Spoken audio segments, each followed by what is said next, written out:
start very shortly.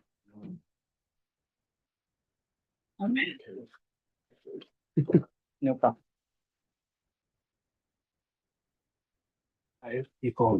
We are now live on YouTube. Okay. Let me start. Should I hit record now?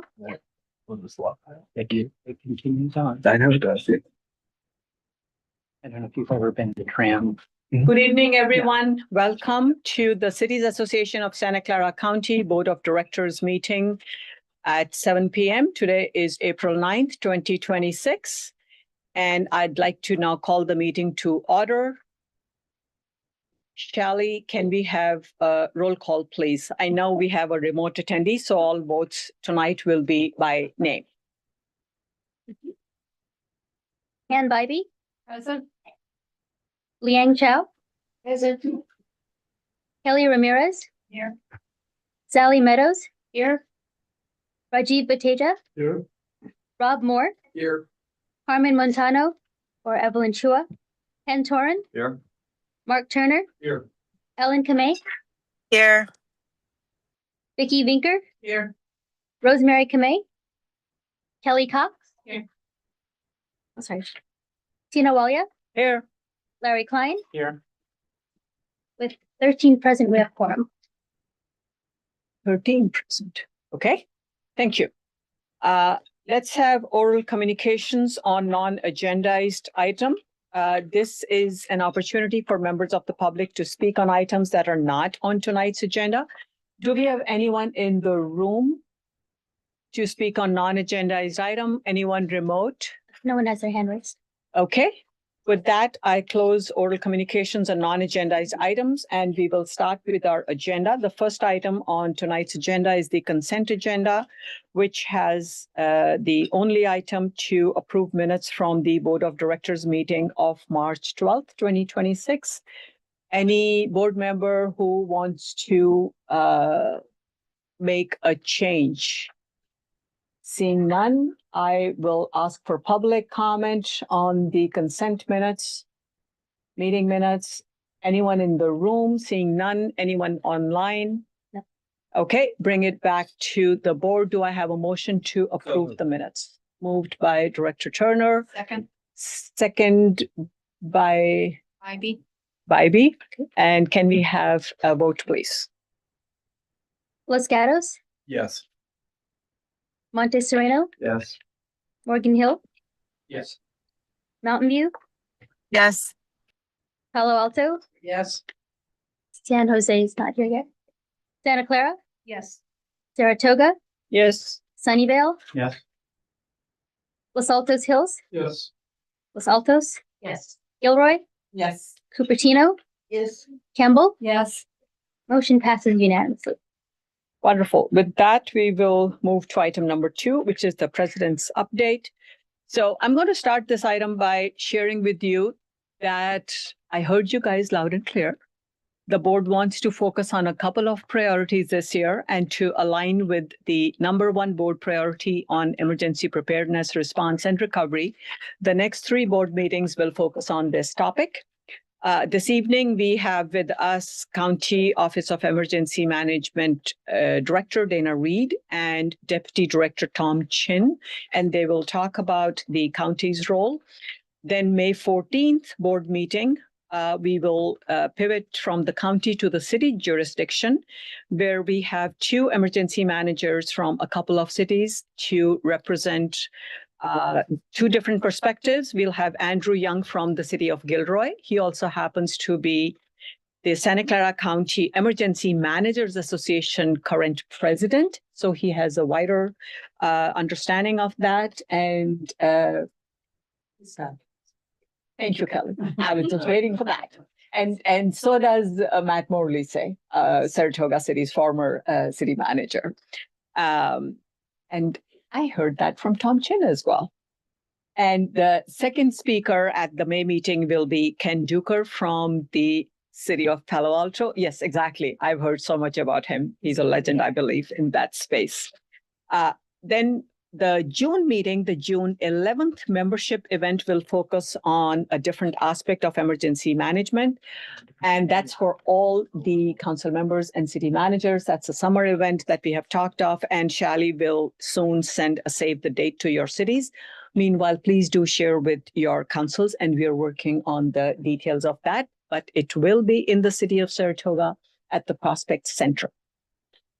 With that, the last thing I want to say is on the board priorities. Thank you for your feedback after the March board meeting, where we had guest speakers and we had a discussion on your priority of talking about automated license plate reader cameras. And tonight's agenda is also busy. We will spend yet again 60 minutes on the main item tonight, the board priority, which is item number 3. So I am again targeting 9:15 p.m. Because we also have some bills to discuss and vote on. So I appreciate your help on that. Very quickly, website update, Cities Association website update. We are continuing to work with the contractor, Trepepi Smith, and past president, Mayor Larry Klein. And I also met Trepepi Smith yesterday, and we gave them more input. So things are moving along. Larry, anything else to add on that? No, we have a new logo, but we'll see. You'll see that next month. Yeah, thank you. Yes, we finalized that yesterday. That was very exciting. Yeah. Thank you. And the last one is, once again, a reminder to save the date, Monday, August 31st, 2026. That will be an evening for an electrification communications forum from SVCE, co-sponsored with Cities Association. And I shared the details with you last time, so I'll leave it there. I double checked the time. They said, yeah, general window of 5:30 to 8 p.m. is kind of what they're targeting. Details to be decided. With that, let's move on to the main item on tonight's agenda, which is emergency preparedness, response and recovery. This is an information and discussion item. The goal really here is to help council members better understand our roles as policymakers in emergency preparedness before, during, and in raising community awareness, and after, as in terms of planning recovery looking ahead. The 3 meeting discussions are meant to help us identify gaps, highlight best practices, and strengthen coordination across multiple stakeholders, recognizing that cities have different models, different risks, and different level of resources. So most importantly, what we hope to achieve, aim to achieve, is to provide clarity on the role of a council member in an emergency. Tonight's focus is on understanding how a county-wide response works during an emergency, with an eye toward practical takeaways for each one of us. I want to start by thanking literally each one of you. I sent you a short survey for questions, 100% response. Thank you. Each one of you responded, and thank you for bearing with me for my persistence. Multiple messages to some of you. I respect your busy schedules, and I really appreciate you taking the time. I received the last response somewhat late yesterday, and so I'm still working on the summary. It will inform our upcoming meetings on this subject, and I will provide the summary to you once it is finished. And with that, the format is, we are ahead of time a minute. We are going to spend 60 minutes on this item, 2 guest speakers. I'll introduce them shortly, about 10 to 15 minutes. They'll provide an overview, 20 minutes QA from board members, public comment, if any, will limit to 10 minutes, and then 20 minutes board discussion. So total 60 minutes. By 8:15, I need to move on latest to the next agenda item. And Shally will help us keep time. Yes? For sure. Thank you, Shally. It is now my honor to introduce Santa Clara County Office of Emergency Management Director Dana Reed and Deputy Director Tom Chin. They will provide an overview of their office and how they work with various jurisdictions. As I said earlier, this will tee up into the May board meeting, and it's especially apt Dana, that you are kicking off this 3-meeting focus on emergency preparedness here to help educate us. So very briefly, Dana Reed currently serves as the director, as I said, County of Santa Clara, Office of Emergency Management. His background includes having served with the City of San Jose Fire Department for over 29 years. I learned something new about you every time. Really. He's worked with NASA Emergency Services Specialist. He has been with NASA Ames Fire Department at the Moffett Field Federal Airfield in Mountain View. This is in the package, so I'm trying to quickly skim so that we can hear from him more. And he's a California State Certified Chief Officer, a California Emergency Management Specialist, and holds a bachelor's degree in occupational studies and a degree in fire science, along with several emergency management training certificates. And he currently chairs the Santa Clara County Operational Area Signatories and sits on the Approval Authority for the Bay Area Urban Areas Security Initiative and supports the Emergency Operational Area Council. I do attend your meetings regularly. Thank you. Thank you. And Tom Chin currently serves as the Deputy Director. And prior to this role, Tom was the emergency manager for the city of Cupertino, also helping the city of Saratoga. And he led the operations and planning for the Department of Emergency Management in that city and the county of San Francisco. Tom has spearheaded key emergency management and response initiatives, specifically during some significant California wildfires and power outages. He is he's a California Emergency Management Specialist and Certified Emergency Manager through the International Association of Emergency Managers. He holds a bachelor's degree in Health Services Administration from San Jose State University and a master's degree from the Naval Postgraduate School, Homeland Security. Thank you so much, both of you, for being here tonight. Thank you. With that, it's to you. I think we're going to get our slide deck going here. All right. Just Well, let me know thank when you for to- having us here tonight, directors. We have a pretty short presentation, actually. I think we're more interested in providing the opportunity for questions from all the directors. So I'll get started. Next slide, please.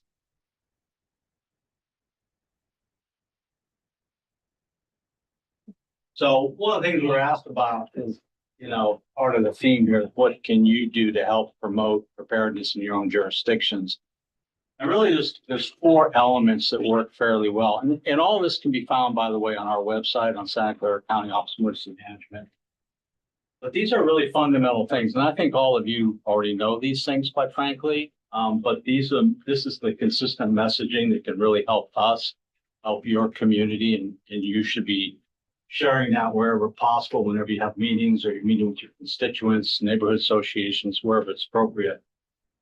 We really do encourage folks to sign up for the emergency alerts. We've got a couple of really interesting slides that Tom is going to cover about that, about how many people are signed up in each jurisdiction. And obviously make a plan. What are you going to do? Where are you going to meet? What's the plan for different events? Fire, earthquake, flood. Those are our biggest hazards here. Up is earthquake, flood, and fire. And it's, things are already really drying out, by the way, much quicker than we thought they would this year. There's already several big fires have already occurred in Southern California. And there's areas I'm witnessing that are really drying out far too quickly. So make a plan. Should have an emergency supply kit. You really should have something in your vehicle, to be honest, as well. You're in your vehicles probably quite a bit, I would suspect. So you want to make sure you have a good kit with that. Make sure you have a good pair of shoes you can hike around in. Those, like if you go look at my wife's car, there's everything in that thing. But, that's all the stuff that's in there. Some warm clothing, a good sturdy pair of shoes, some extra drinking water, small first aid kit, those types of blanket, those types of things. But make sure you put together a kit. And again, all that information can be found on our website. This is the one I really think we could do a better job of, to be honest, is looking out for our neighbors. And I'll give you a great example. When we have the extreme heat events, there are a lot of folks that live by themselves. I've got 2 or 3 in my own neighborhood. They're alone. They may or may not have somebody checking in on them on a daily basis. They may or may not be in contact with their children or friends or whatever the situation is. But this is an area that we've really been trying to stress more and more, especially for the weather-related events, especially the heat events, is somebody needs to be thinking about checking on these folks. And so the way you can promote that's on your social media, and you can stress that at your meetings and your preparedness events. I think that's an area that really could use some growth, quite frankly, and use some more effort. So again, all this can be found on our website. We did bring, before we get started on the Alert SCC, Tom and I did bring a box for each jurisdiction of Alert SCC cards, different languages are in that white box. So grab one on the way out, please, because I'm not taking them. Enjoy them. And so anyways, next slide. So the Alert SCC is our system. What's unique about it? Well, first of all, it's free. So the county pays for this service. So we have the contract with a company called Everbridge, and we've been with them for quite some time. We built this out, and it's open to all the jurisdictions. All the public safety dispatch centers can have access to it. And you should really become familiar with it and make sure you sign up for alerts. So the system's in place. It's already there and it can be used. And Tom will talk more about that in just a second. So we have this small event coming up called FIFA World Cup. We've been working on that for months to get ready for it. We just had another big meeting Monday. And we have developed a special text short code, we call it, for FIFA. This will allow anybody coming to the event from out of the country, anywhere, to sign up for this, and they'll be able to get critical information as needed. So we did this during Super Bowl, worked really well, and then a few days after Super Bowl, it goes away. So for FIFA, it'll start back up on what day? The 11th or so? Or before that? Our first game is June 13th. Right. But this text code is live now. Now, okay. Thanks. So you can sign up today and receive a response back to your phone today. So 6 games, 21 days of activation for us at our EOC, supporting the city of Santa Clara, supporting San Jose and other jurisdictions as needed. And so it's a great way for communication. Next slide, please. All right. Okay, Tom, you're up. I'll go watch. I'll let you in and I can come back. Perfect. Yeah. So as Director Reed mentioned, Alert SCC is available to every one of our cities.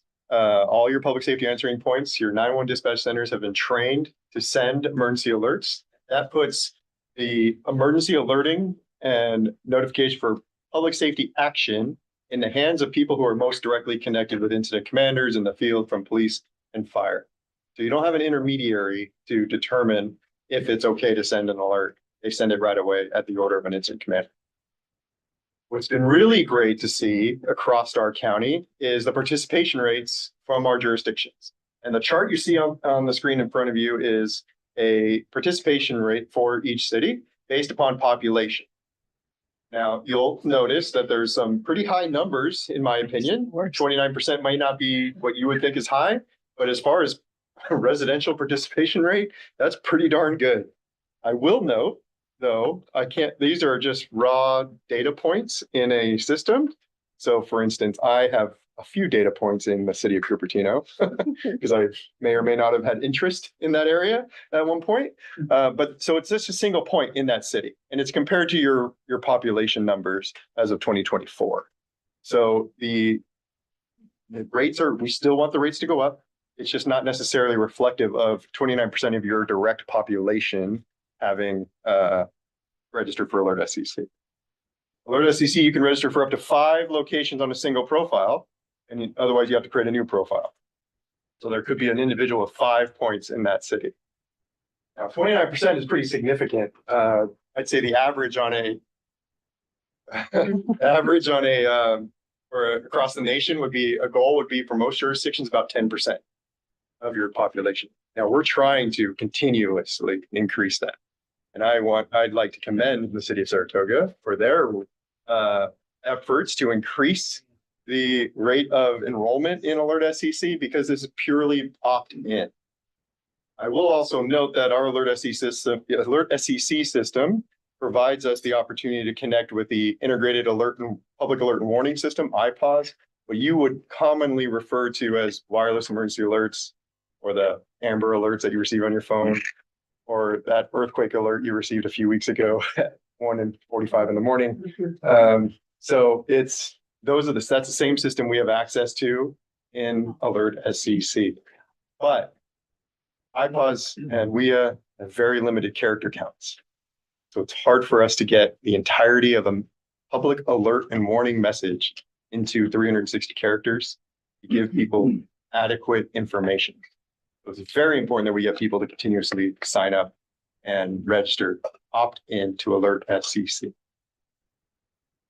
All right. Next slide, please. Yeah, and that. All right.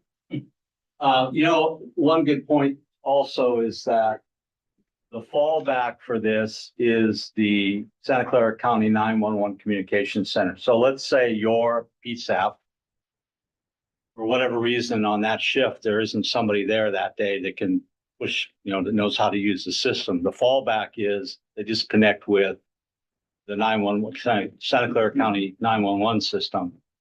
And they have done extensive training and have multiple people trained. So that's the fallback at 2 a.m. in the morning when you don't have someone.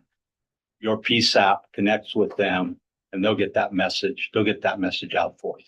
So I don't want you to think that, there are backups and some contingencies on this. So that's important to know. And yeah, Saratoga's, the work they've done is excellent. So the system is in place. We're happy with it.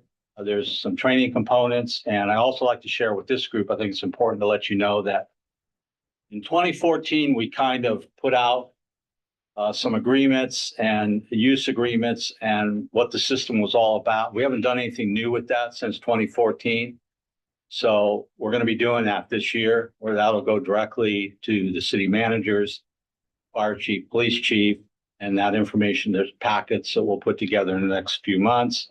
And that'll go back out to reaffirm what the responsibilities are of the jurisdiction, how they can utilize the system, the training that is available. And we'll do training for you, by the way. I mean, we'll come to your jurisdiction and put on training classes if necessary. So alerting and warning is really important. I think all of you are pretty aware of what took place down south. So we're working really hard to make sure that we don't have that situation here. And you're all a part of that. And you can really help promote that. So our role, those 3 points up there, coordinate, support, and serve. I mean, those are all really true things that we do. So the county EOC is here to support all 15 jurisdictions in any way we can. I am responsible for the unincorporated area. That is definitely my real estate, if you will. But we know that the jurisdictions are going to need help. We've helped several before. And the basic rules for us are that if 2 or more EOCs open up in Santa Clara County, I activate. If a jurisdiction calls me and has a significant event and says, you know what, we really need help, we activate. Okay. And then, of course, I have the ability to decide, like, you know what, we're going to activate and we're going to support, even though we haven't been asked to do it yet. So it's a pretty robust system that we can activate the EOC. It's located on the 4th floor of the sheriff's building.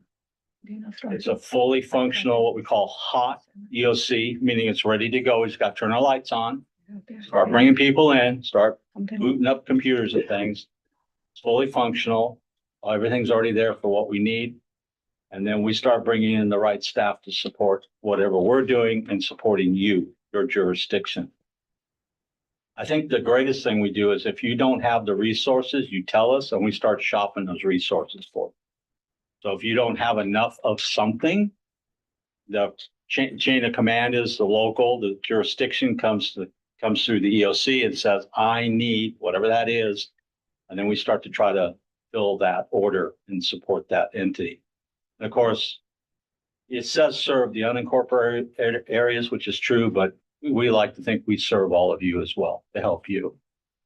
I'll give you a couple of great examples. We just had City of Santa Clara, for example, had a potential structural integrity issue recently. Their emergency manager, David Flam, called our duty officer. We have a 24/7 duty officer, by the way. Called our duty officer and said, hey, I might need some help. Okay, what do you need, Dave? And we started a few things in motion, one of which was looking to see if they needed any resources. Example, American Red Cross. So that we got that going. We helped facilitate getting that going for the city. And we said, if you need us to activate, let us know. If you need us to send a staff member, let us know. So that's the kind of relationship we have with all the jurisdictions, is that we have the ability to provide resources and assets to them. And then we are the conduit to the state of California for anything. And then, of course, the state's the conduit to the federal side of things if anything's needed. So don't ever be afraid to ask for stuff. I mean, what's the worst thing that would happen? Say no. And I almost never say no when you need help during an emergency. So it's like, use the system the way it's designed. But Next slide. that's okay. Tom, you're back up. So our coordination, as Dana described, is that all emergencies really do start locally. Our coordinations begin with in advance ahead of emergencies so we can plan for events, obviously during response and then into recovery. A couple of things that we offer, sharing information. We provide Alert SCC. We provide tools like our situational awareness and common operating picture platform, helps integrate information so we are all aware of the same situation for your city leadership, administration leadership. We provide joint information protocols, how you can help share information out to your communities, how your city can coordinate in advance of known events like weather, so we can provide updates in advance of events. And then should you need to evacuate from the city, we can support you with temporary evacuation points and mass sheltering needs. Can you touch on the expansive JIS system we have with all the PIOs and about? Can you talk a little bit? Yeah, we have a couple of things that are in play with that. So not only internally to the county organization, we have joint information, our public information officers who coordinate our shared information, but across the county with your public information officers that work in each of your jurisdictions, we connect them in what's called the joint information system. So it's not necessarily a singular platform or a way of logging in and getting information. It's about coordinating information in advance, sharing templates, messaging templates, translated messages in particular are also available. And then, of course, working with your public safety answering points that when you issue public alerting, making sure those messages are translated as well. We share images that can be altered to include your logos that help people interpret emergency preparedness information, especially in advance of weather. So what to do when it gets too hot, what to do when it gets too cold, or rain and flooding concerns as well. Sorry, I took you off track. That's okay. Well, So our next slide this slide helps emphasize that emergencies do start locally. It's one of our emergency management tenets across the nation from the federal level all the way down to the jurisdictions. Emergencies start locally. You're going to experience a localized emergency well before the county potentially even knows about it. So we will support you, and our county EOC is in support of your administration, your professional staff in the lead. Our next slide. During an emergency, one of the pamphlets we held out will help guide you through the pre, during, and post phases of an emergency. But here's an example of what you can expect. So your city and town manager are generally speaking across this area are designated by code as the director of emergency services. They are the ones that activate the EOC and maintain your continuity of government. They have some cases direct with your police chief or fire chief, help coordinate public safety response. The EOC level is where the city infrastructure comes together to help provide the wraparound services around public safety. as council members for your city and town. What is often described is we like to ask you to connect directly with your Director of Emergency Services to learn in advance what the expectations are of you in your city. It's very specific to your jurisdiction on what you guys will need to do. But generally across the board, there's two things that we love.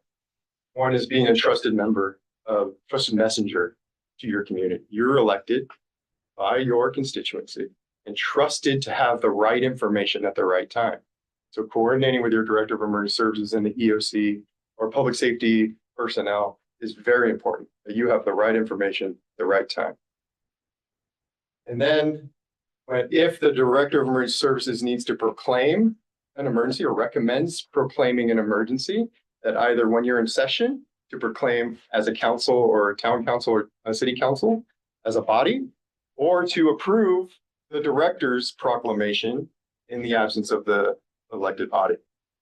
So that has to be done within 7 days of the original proclamation if the Director of Emergency Services proclaims. There's a lot of legal Brown Act requirements around that. Some things that you can be held virtually in some cases, but the point is that you have to, as a body, prove that proclamation. So a couple more thoughts on this too. So, when we talk about the support mechanism, when the tragic Gilroy Garlic Festival shooting occurred, myself and another person actually drove down to Gilroy to their EOC. And we spoke with then the city administrator and said, how can we help you? What do you need? And he says, this is what we're doing so far. Is there anything I'm missing? And I said, well, you probably should think about proclaiming an emergency, because clearly it was.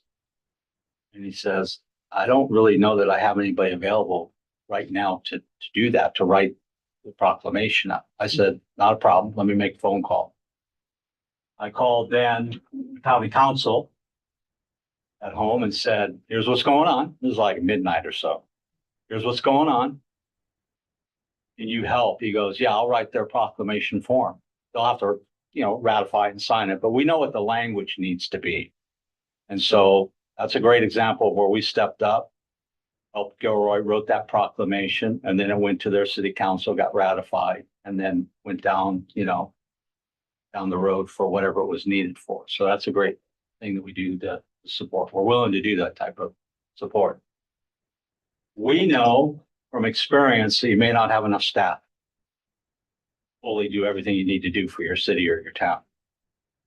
Several of us have gone to other counties, for example, and have provided support. I spent over a week up in Sonoma in 2018 during the fires. And so did 3 or 4 of my staff. We've sent people to North Carolina for Hurricane Helen. We're able to do that, and just ask. And we also have lots of friends that we can bring in. It's called the Emergency Management Mutual Aid System. So we can reach out and say, we've got tons throughout the state of California that are highly qualified emergency managers. And we can reach out to them and say, we need help, and we'll get what we need. And they'll come, they'll drive up here and go to work. And we've done that time and time again as well. We offered to go to LA. We weren't selected, but because there were so many offers. But right away, as soon as these events, I usually lean very forward with the state of California and go, if you need something, let me know. I can put a team together and we can send them right away to you. So just know that that's one of the things that the county truly can do, is to support your EOC, support your city, support your town, support your community, at least get you through the roughest of days. And then there's another thing that's really complex called recovery. It takes weeks to do it. And that's another area of expertise we have, is recovery. We have a newly minted recovery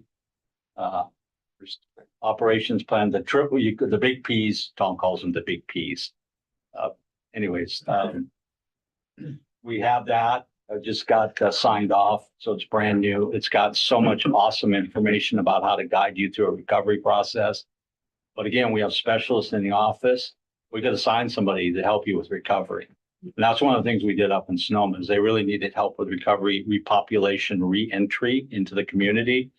So we did some specialty work there. Damage assessments can be very complex, very confusing because it's the state and it's the feds.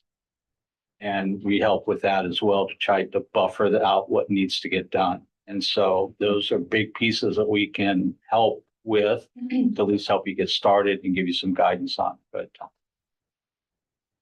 Yeah, I'll note, because Director Reed mentioned the recovery operations plan, I want to thank all of your jurisdictions Yep. for their input, or their either emergency managers or town administration, city and town administration that helped provide that direct input during our open comment period. We reached out and got extensive feedback, so thank you. Next slide, please. As Director Reed mentioned, the county does activate automatically on a couple of different levels. So if more than 2 jurisdictions activate their EOCs, we will activate. If the town or city requests activation, we will activate. Or if the unincorporated area is directly affected, we will activate. Of course, we have the prerogative to activate proactively. But we activate when an incident affects an unincorporated county jurisdiction, exceeds the capabilities of your local municipality jurisdiction, and if we have to require coordination of resources across jurisdictional boundaries. So these are some of the factors that influence those levels of automatic activation. The next slide. Over a couple of county level support functions. When we activate, generally speaking, these are some of the areas that we immediately know we're going to end up filling support roles for. Temporary evacuation points, if there's an evacuation ordered from a jurisdiction to another area within the jurisdiction or even outside the jurisdiction, we know we'll be supporting that. Access and functional needs, making sure that people are able to access the resources, even through reading, writing, or audible information, or just physically moving in within an environment. Mass movement, transportation, helping people get from one point to another, and emergency care and assistance, otherwise known as sheltering. We need to help sheltered folks. And then, of course, as Director Reed mentioned, our unified public information, joint information system, helping people all get this right information at the right time and with consistent messaging across this. so kind of threaded through all this too, by the way, we have quite a few supplies. So for example, there's actually on California law now that when you open up a shelter, you must provide an adjacent animal capability care center as well, right? So we actually have trailers with animal care supplies in them. And we can work through the county's animal services that's located down in San Martin, that Morgan Hill area.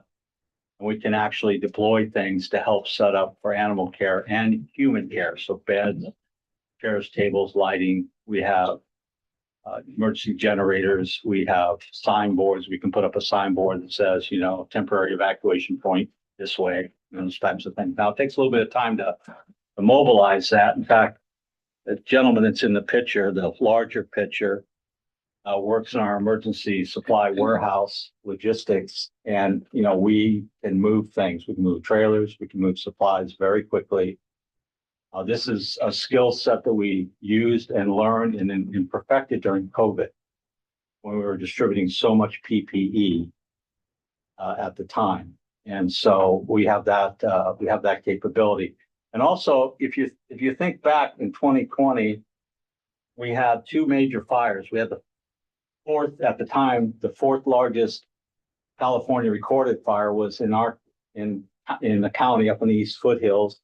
It hit the different counties. It impacted Alameda, Stanislaus, Merced, San Joaquin, and us. Burned, give or take, about 365,000 acres. And at the same time, we had the CCU fire burning over in Santa Cruz. I mean, you couldn't ask for a worse recipe to have 2 major fires burning in opposite mountain ranges, if you will.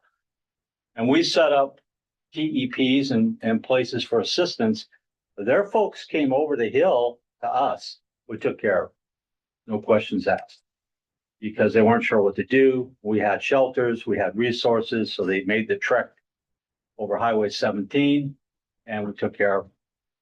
And in fact, we have a pretty straightforward MOU between the county of Santa Clara and the county of Santa Cruz. My counterpart over there, Dave Reed, doesn't spell it the same way. Unrelated, yeah. Yeah, well, I'm working on that. I'm trying to get him to convert, but great guy. He's done an amazing job in that county to build their emergency management program. He's a great partner.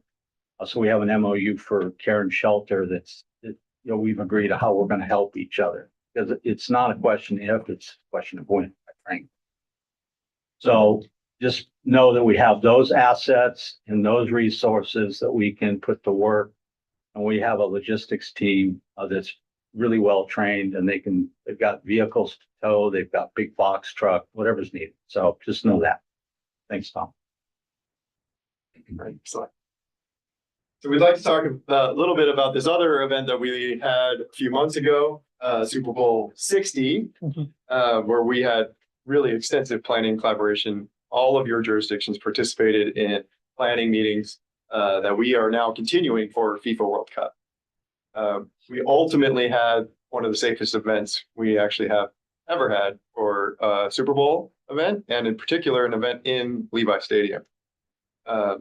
We developed and implemented a concept of operations that helps coordinate among documents process we anticipate to occur across large special events.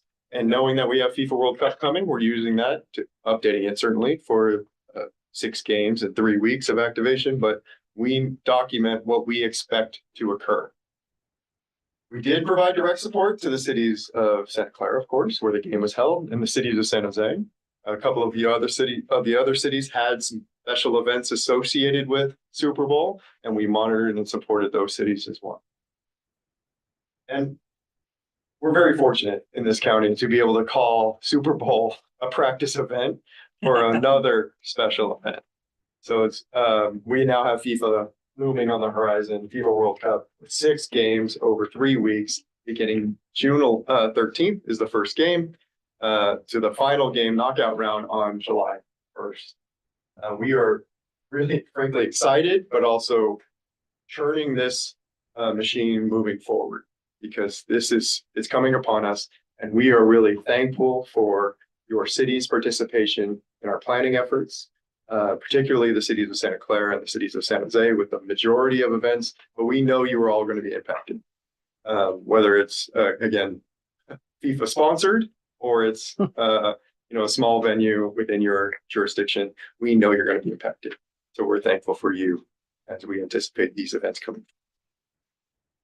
So with that, I want to thank you once more, and allow for any questions. Next, the final slide is the thank you slide. So, Thank you so much. Oh, thank you. More fun fact. We just looped in with all the for a briefing with all the consulates. So you have all these foreign nationals, all the diplomats coming into town, coming into the Bay Area in general. And so the consulates have been asking, rightfully so, they've been asking a lot of questions. And Tom has personal experience with this, with the Asiana in San Francisco, where he had to work with a few countries to, because there were nationals on the flight, obviously. And so we just got looped in today. We actually had a meeting with the Office of Foreign Missions. And so these are all the little things that we spent a lot of time on getting ready for and building into the system, so that there's a mechanism for getting information, supporting those countries, trying to help them if something, God forbid, something does happen, have a mechanism for them to get information. In fact, the Canadian consulate came and saw us about 3 weeks ago. They don't even have a team here locally, but they were very interested in what we're doing. So they came and spent a couple hours with us, actually. So we get involved with that, and our partner with that is San Francisco. That's the other thing that's really important. We have really great relationship with all the counties around us and beyond us. And we have a good relationship with Monterey, San Benito, Alameda, San Mateo, Santa Cruz. We stay in contact with both the staff and the directors. And San Francisco is actually helping organize and host the consulates because the majority of them are actually in the city. We have a few here, and then of course, and sometimes they cover here and LA. So anyways, we're involved in that as well, where we're going to do our briefing. We'll have our EMS assistant chief will go and give a briefing on the hospital system and what happens when you have a major incident, MCI, mass casualty incident. So there's all these moving parts that my team, we try to fill those gaps, and we try to give as much information, as much support as we can. So the FIFA piece is it's not like anything I've ever done. I mean, I've done some big stuff, but this surpasses anything I've ever done. And that Super Bowl, the comment Tom made about Super Bowl, we're really lucky. We got to do a high level event ahead of another high level event. That I don't know anybody else in the United States that got to do that except us. So anyways, we're very well prepared, and anyways, thank you again for having us. Okay, now questions.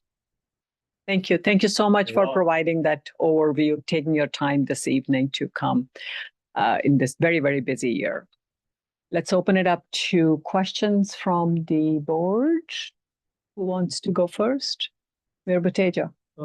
First of all, I'm just in awe of how much preparation you have done, and I really appreciate all of the thought and the constant upgrades and effort that's gone into this. It's very, very reassuring to us. One thing that, as you've seen, Los Altos Hills, we've been trying to get the Alert SCC participation rate up. We're at 28%. That just means that 72% of the people don't have it. But there's a different issue that keeps us up at night, which is, I mean, a lot of our terrain lacks good cellular coverage. And,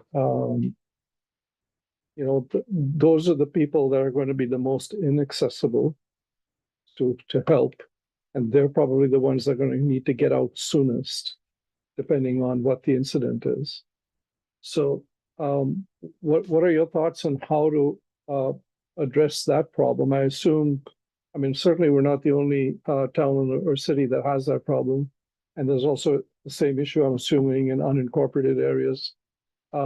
That's the one thing that is really stressful for us, is how do we get in touch with those people?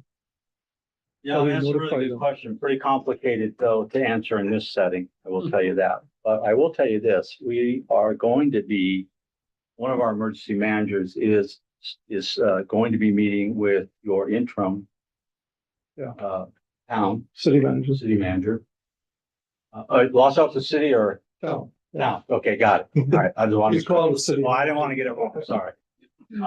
But they're going to be entering into some conversations about us providing some support to do some planning and to develop some documents. I think that might be the time that maybe that conversation would take place. There are solutions. The real question becomes which one makes the most sense. Yeah. That's where it becomes problematic. So the other thing is, when you get people to sign up for Alert SCC, you're really tracking people who, for the most part, live here.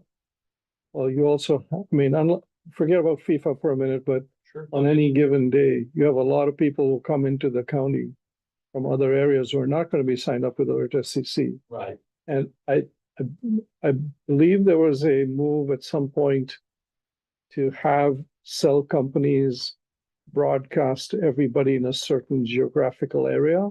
So because they can tell which phones are pinging from that area, and you can just sort of broadcast to them. So has that been implemented? Yes, absolutely. And I actually mentioned this before. It's called the Integrated Public Alert and Warning System. Okay. It's a public-private partnership between the federal government and the cell providers. So that's your wireless emergency alerts. You don't sign up to receive Amber Alerts, and you don't sign up necessarily to receive earthquake alerts at 1:45 in the morning. But that's the system. It pings every cell device that's connected to the network. Now, I will note you can opt out of local alerting. It's unfortunate, but you can. Individual. Individual. Yeah. And so do you guys use that system? We do. It's available to every one of your public safety answering points. As town of Los Altos Hills, you have county communications as your public safety answering point, and they are the primary alerter for your town. Okay. So that's available. To your harder to reach residents, I will note that our Alert SCC system is not just based on cell phones. You can put in a landline if they have it. Yeah. I know that's even harder, getting harder and harder every year Yeah. to maintain a landline, but that's available to you. And as a part of a local community, what's also very important is that fourth bullet point we had at the very beginning is to help your neighbors and friends. Yeah. So building more community neighborhood-based networks. And the city of Cupertino has the block leader program, the CERT program, and the amateur radio program. As I happen to know a little bit more about Cupertino than any other jurisdiction, but they have a great program that helps build the web. You have 28% of your population's registered, as you mentioned, 72 are not. But that network gets exponentially larger as they contact 5 of their friends and neighbors and family members within their jurisdiction. So it's very important that that network and community level preparedness is emphasized. Thank you. Questions, Councilmember Kamei? I saw one hand here, then here to there. Okay, let's zip through this quickly. Okay, just quickly, Yes. just picking up on what you just said, I was just wondering, do you do any work with the CERT program, or is that something just left for the cities to, kind of do? That's a great question. And Dana has more information on that, but ultimately we do work with them, but it is left to the cities to really run and manage their own communities, because that you're going to be a lot closer to your community members and their needs than we would be. So Yeah. So how we support them is, I don't know, about a year ago or so, we purchased 200 backpacks, CERT backpacks, Mhm. and distributed those to the jurisdictions for them to distribute however they wanted to. Mhm. We did that. We have funded an annual exercise to be done. In fact, I'm getting ready to submit grant projects now, and I think there's a $10,000 line item to again support an annual CERT exercise. We are still waiting for them, but we had an opportunity to receive the FRS radios. And we decided, who could really use those are the teams that are in the neighborhood. So we're getting those radios. We're building a training platform, and we'll distribute those too. So CERT teams would have an additional or enhanced communications. So we do try to support CERT through exercises and equipment where possible, but the county itself does not have CERT teams. They all technically belong to the jurisdictions. And if you're in a served county fire jurisdiction, they do all the training, which is great. But the entity still has control of when to deploy the team, how they set their protocols, and how they're utilized. But we definitely do support.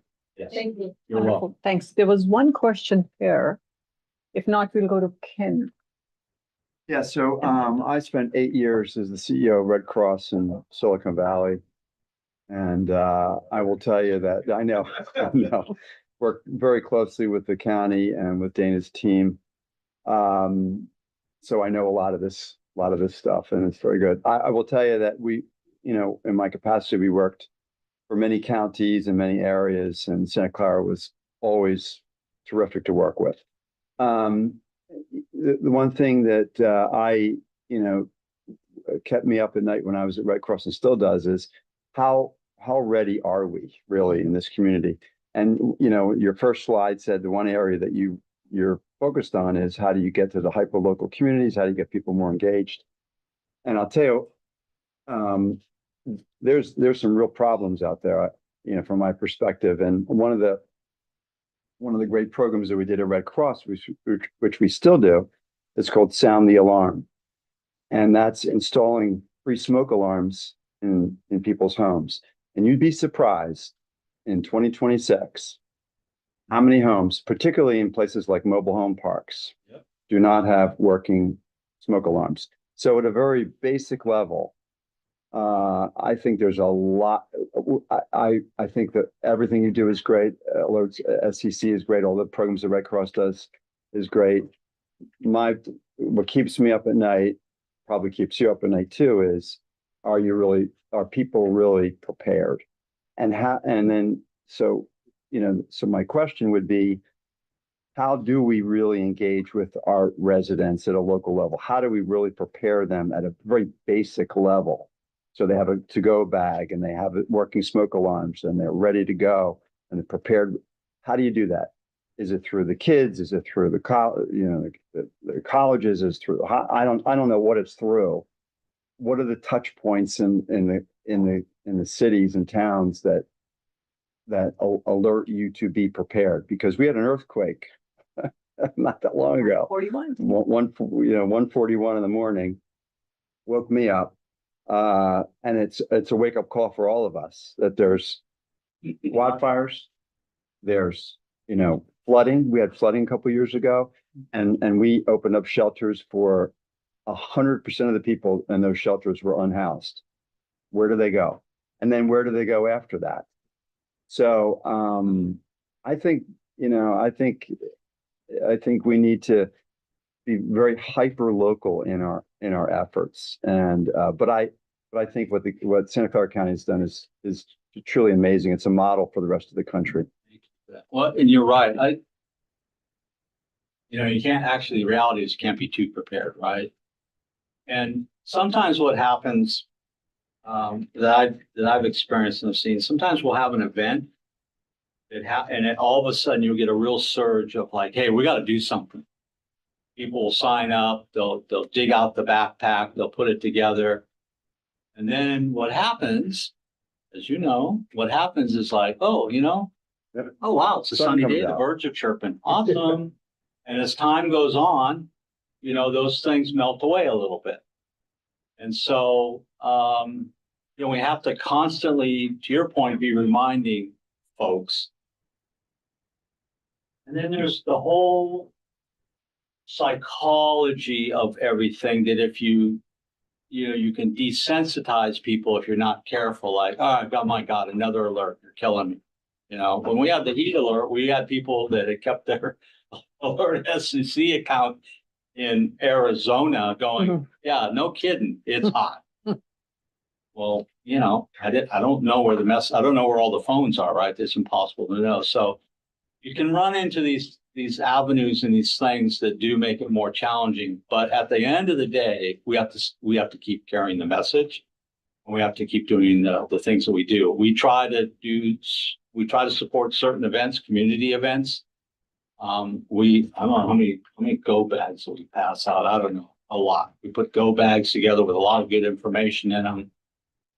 We're going to keep doing it, but are we reaching almost 2 million people? Probably not, I'll be honest. I don't think anybody is, quite frankly. But I do appreciate your perspective. And you're right, it's going to be a continuous, we're going to be asking ourselves all the time, like, well, what can we do? What can we do different? Sometimes an incident will give us a little leverage and will move us a little bit forward. And I think you really saw a lot of that, quite frankly, after 9/11. It was a huge surge of public service, standing up. What do we need to do? How do we protect? What do we do? And, that's the 25th anniversary is this year of 9/11. And then the earthquake is the ever looming item, right? And we know we got the San Andreas. We're more worried about the Hayward fault because it's much more runs the peninsula. It's much more populated. It tips into Milpitas as an example. And that one is very concerning depending on what happens. And then you have an earthquake on a brand new fault we didn't even know about. Yes. But no aftershocks, which I thought was really odd, quite frankly. There were no aftershocks, just one and done. So, but I appreciate your comments, and I think I absolutely appreciate your perspective. And thank you for the kind words. Thank you, Councilmember Torren. Mayor Moore, Mayor Klein, then Vice Mayor Cho. I didn't have one. I was Oh. pointing to Ken. Oh, okay. He Thank you. covered it for me. Okay, wonderful. Mayor Klein, you did raise your hand. Yes. So alert the FIFA alert, just trying to get a better idea, is it going to be an overlap of alert SEC? And then the majority of the games, and this is the interesting thing, as much as you call Super Bowl kind of a dry run, a Sunday event is far different than the majority of the games that'll be weekday, and how that affects the Bay Area, which is going to be a bigger question. And they're at night. Understood. Yeah, but I mean, that even for us, we're like, we gotta be in the EOC till midnight, 1 o'clock in the morning, which is a little different. For an emergency, it's like, okay, but for a planned event, really different. Well, I saw some of them were, anyway, Yeah, Yeah, so our- different time. There's Our a first cou- game is at noon or Yeah. in the midday time frame, and then the 4 of our games are between 7 p.m. and 9 p.m. Yeah. And our 6th game is earlier in the afternoon as well. the last one, Yeah. the July Knockout 1st. round. Yeah, the knockout. Unfortunately, we don't control the game times. We don't Un- control the game days, but you're right. They're going to impact the county in a very different way. We know that, as I mentioned earlier, that all of your cities are going to have special events going on, watch parties or local restaurants and bars are going to take the opportunity to draw in clientele for those events. And not just those 6 games either. We know that they're going to happen on off game days, or the men's national team, or Mexico national team, or even the Canadian national team. They're going to be watching those games in your venues throughout the county.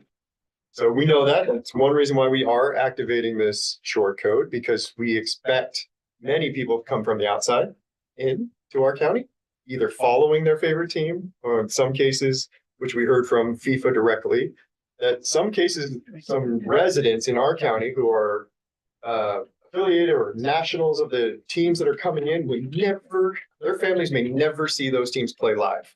And so they're going to take the extra effort to go to the events, go to the fan base practices or things like that are going to occur throughout this operational area.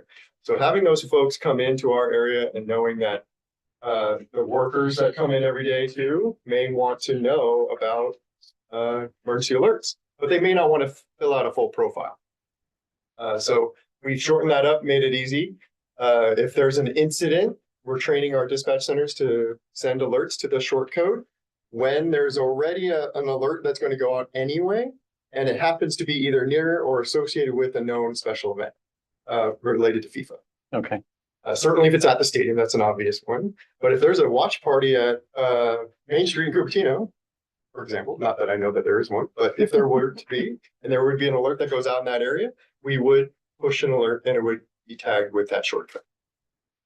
Okay. And I'm just trying to get a better idea, because it'll be, let's say, the alert for FIFA, is it only for event, for, let's say, actionable, something happened, or is it a wider dispersal of, oh, we have, 101 is impossible to deal with. And so, I look at the county at, it's like each of our cities have localized road reports and things of that nature. I'm looking at kind of a wider county support of, on game days, on game nights, whatever.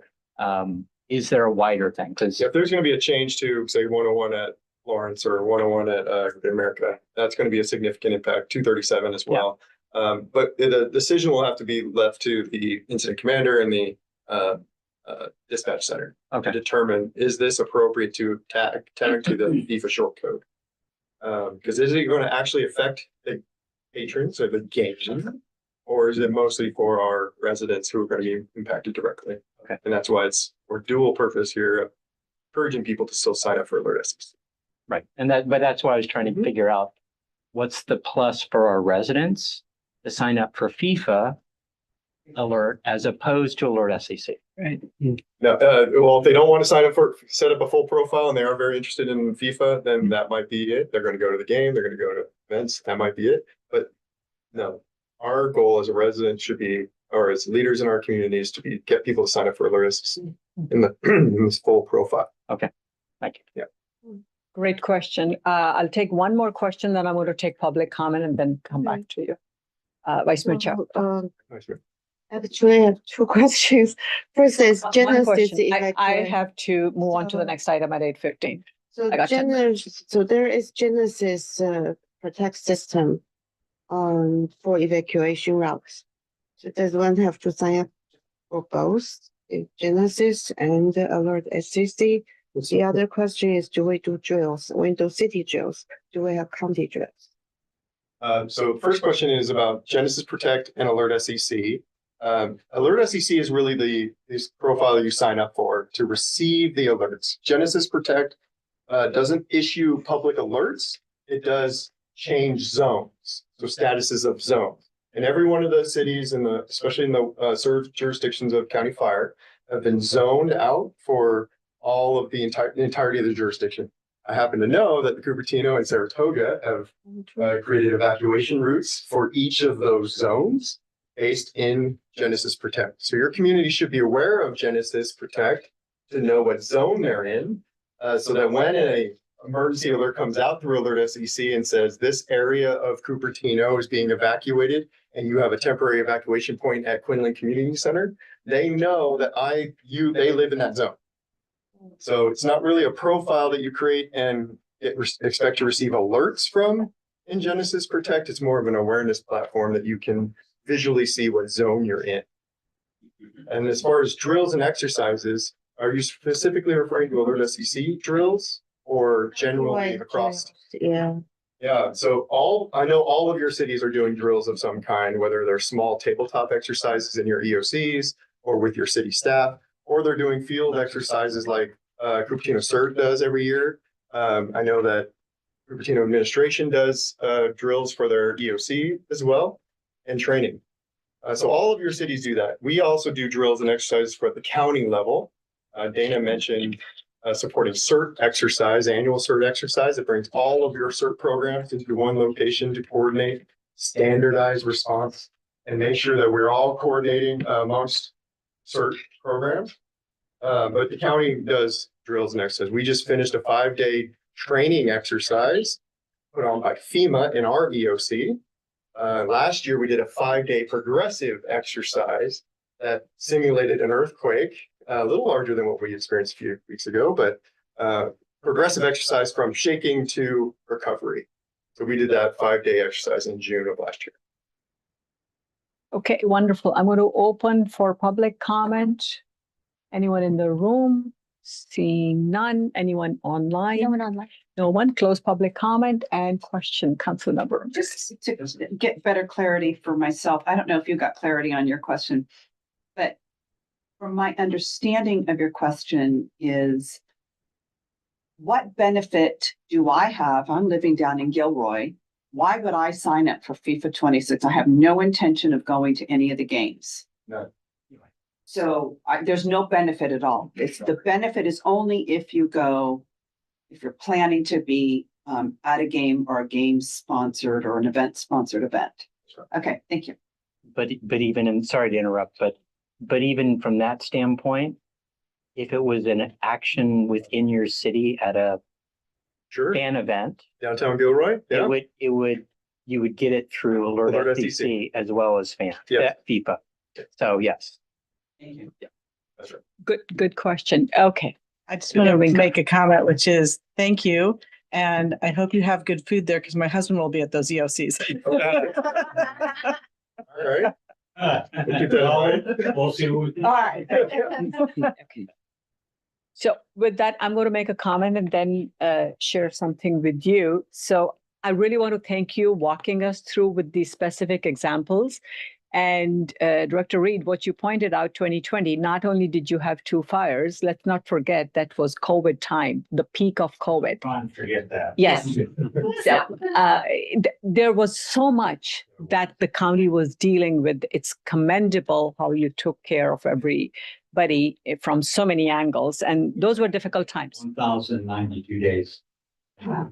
I know because City of Saratoga got a mistaken message. I'll just leave it at that in the Hill. Some of my friends, because of the CZU fires, and then we had family at the other end. So a lot of people were dealing with that. So that's how I remember. Sure. And the best part is the county learned from that little thing and they improved their messaging.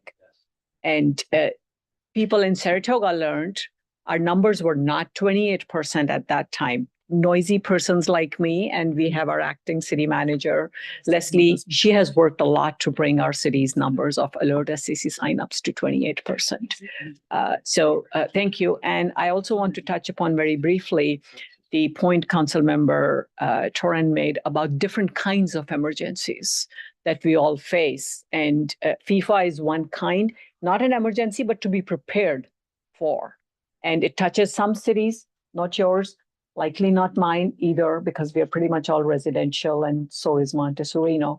But here is a great place for us to learn from the experts at the county level. I'm going to share something late this afternoon. I guess I had some spare time. So what I ended up doing, I got the data last night. Here's a very quick summary, how we all gave really good, great answers to every question. I was so happy to see that. Yeah. And Shelly, Shelly is going to show us pretty much. So I tried to summarize it. Don't ask me how. It's not the best summary, but it's just a quick summary that I wanted to share with you how we came across in our answers. So the first question being the community, great answers, planning, communication, preparedness. So we all did well, is what I'm trying to say. Now that we have heard from Director Reed and Deputy Director Chin here, we all did really well.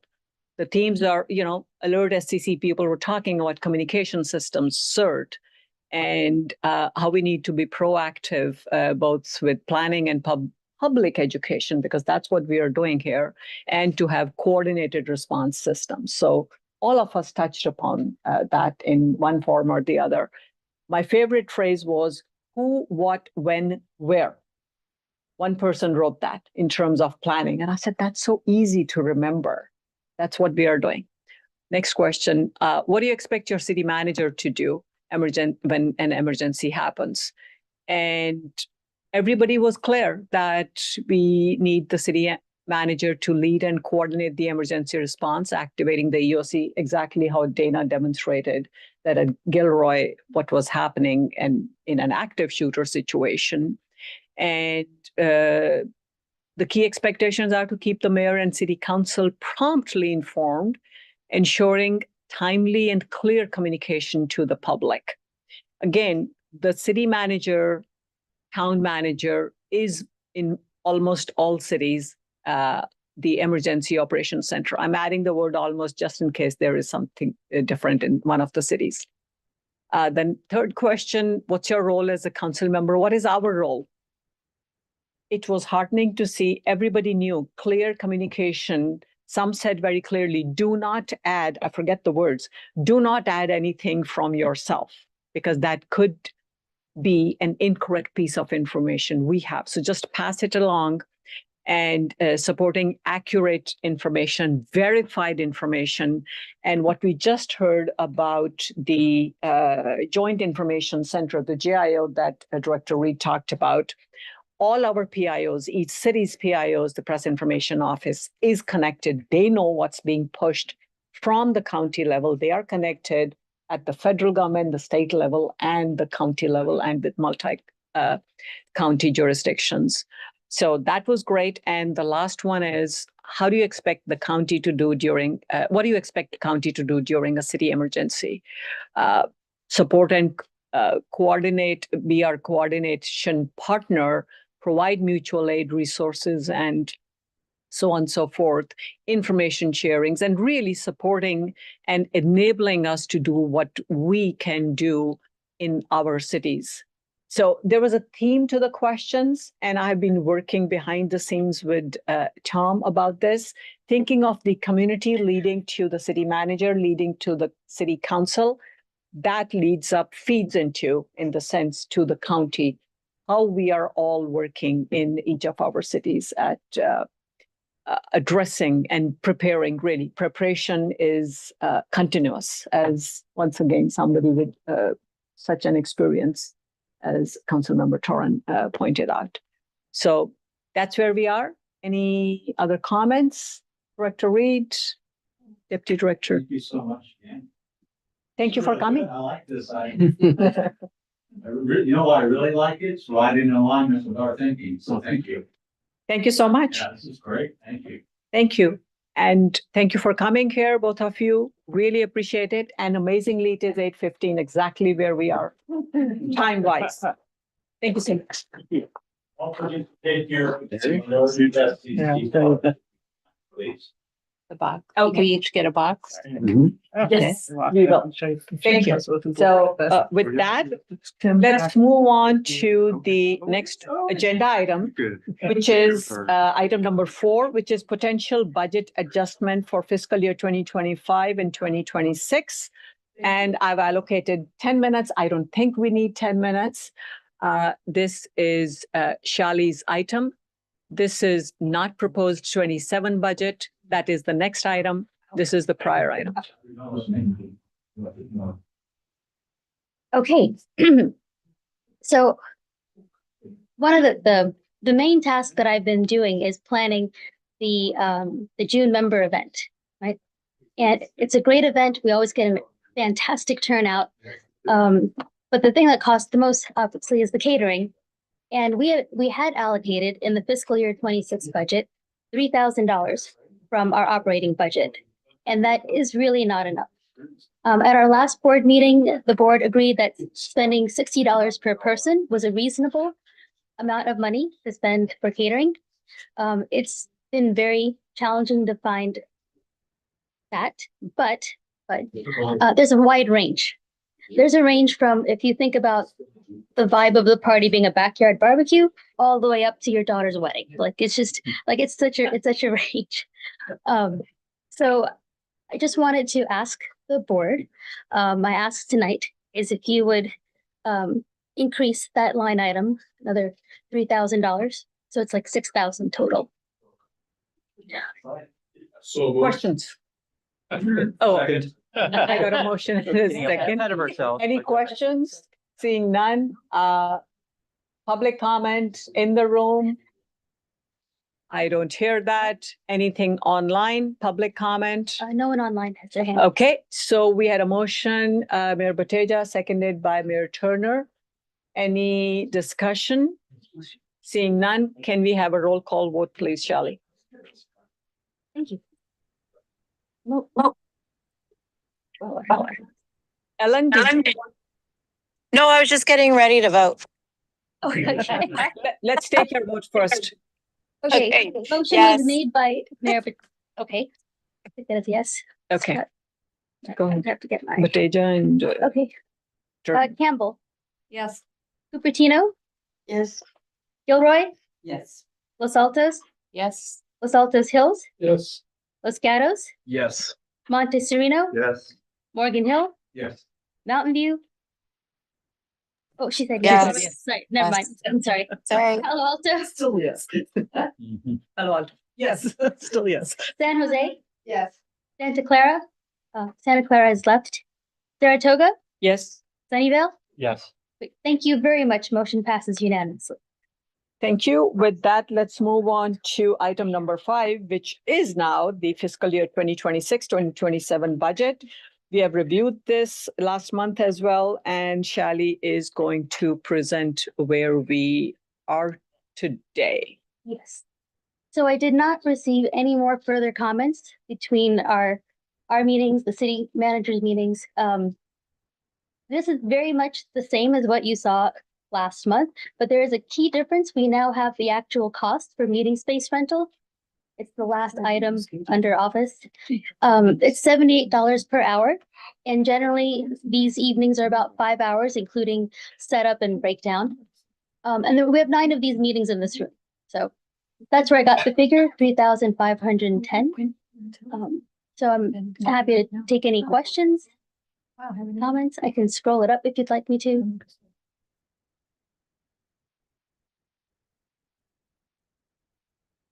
So moved. Oh. Second. Thank you. No. Hold on. I have to take public comment, and there is something I need to point out. Respectfully, I have to say this, very minor adjustment. Sunnyvale city manager did send us an email before 4 p.m. Thank you, Mayor Klein. And Tim Kirby said to use $80 per hour to be on the safe side. We are likely going to be at 78, but well, I agree with him, rather than having a budget adjustment later on, and we have the money. It's really going to be a very small adjustment. So for 45 hours, using $80 an hour is what he suggested and recommended, actually. He recommended it. So I have to share it with you. And the total is? That'll change it by, what is it? Budget plus $90. Plus $90. Yeah, that's how I don't want to bring back another agenda. Yeah, perfect. So $90 is what I'm asking for because that's his recommendation. 90 or 80? Do I need to amend my motion? My $80 motion, because I got a lot of per hour. emotion, right? Difference of $90 total in this whole budget. The whole budget. In the whole budget. I don't know It's if I can 45 As amended. Yes. Okay. Thank Yes, I'll do it. I'm in. Friendly So you have a motion and a second? Yes. Ad- Motion. Amended to the room rental rate of $80 per hour. Yes. I'll make that correction. Okay? Open to. $82.50 if you want. No, no, Steven has enough money, I think. We can move it to. Open to public comment in the room. Seeing none. Anyone online? No one online. Seeing none. Okay, you have a motion and a second. Vote, please, Okay. with the adjustment. Sunnyvale, Yes. Saratoga, Yes. Santa Clara is not here. San Jose. Yeah. Palo Alto, Yes. Mountain View, Mountain View, Ellen? should I come back to her? Yeah. Okay. Go back. Okay, we're gonna come back. Morgan Hill, Yes. Monte Sereno, Yes. Los Gatos, Yes. Los Altos Hills, Yes. Los Altos, Yes. Gilroy, Yes. Cupertino, Yes. Campbell, Yes. Mountain View. Yes, Thank you. Motion passes unanimously. Thanks, everyone. yes. Yes, we got you, Ellen. Thank you. Okay, with that, we are a few minutes ahead of time, which is good.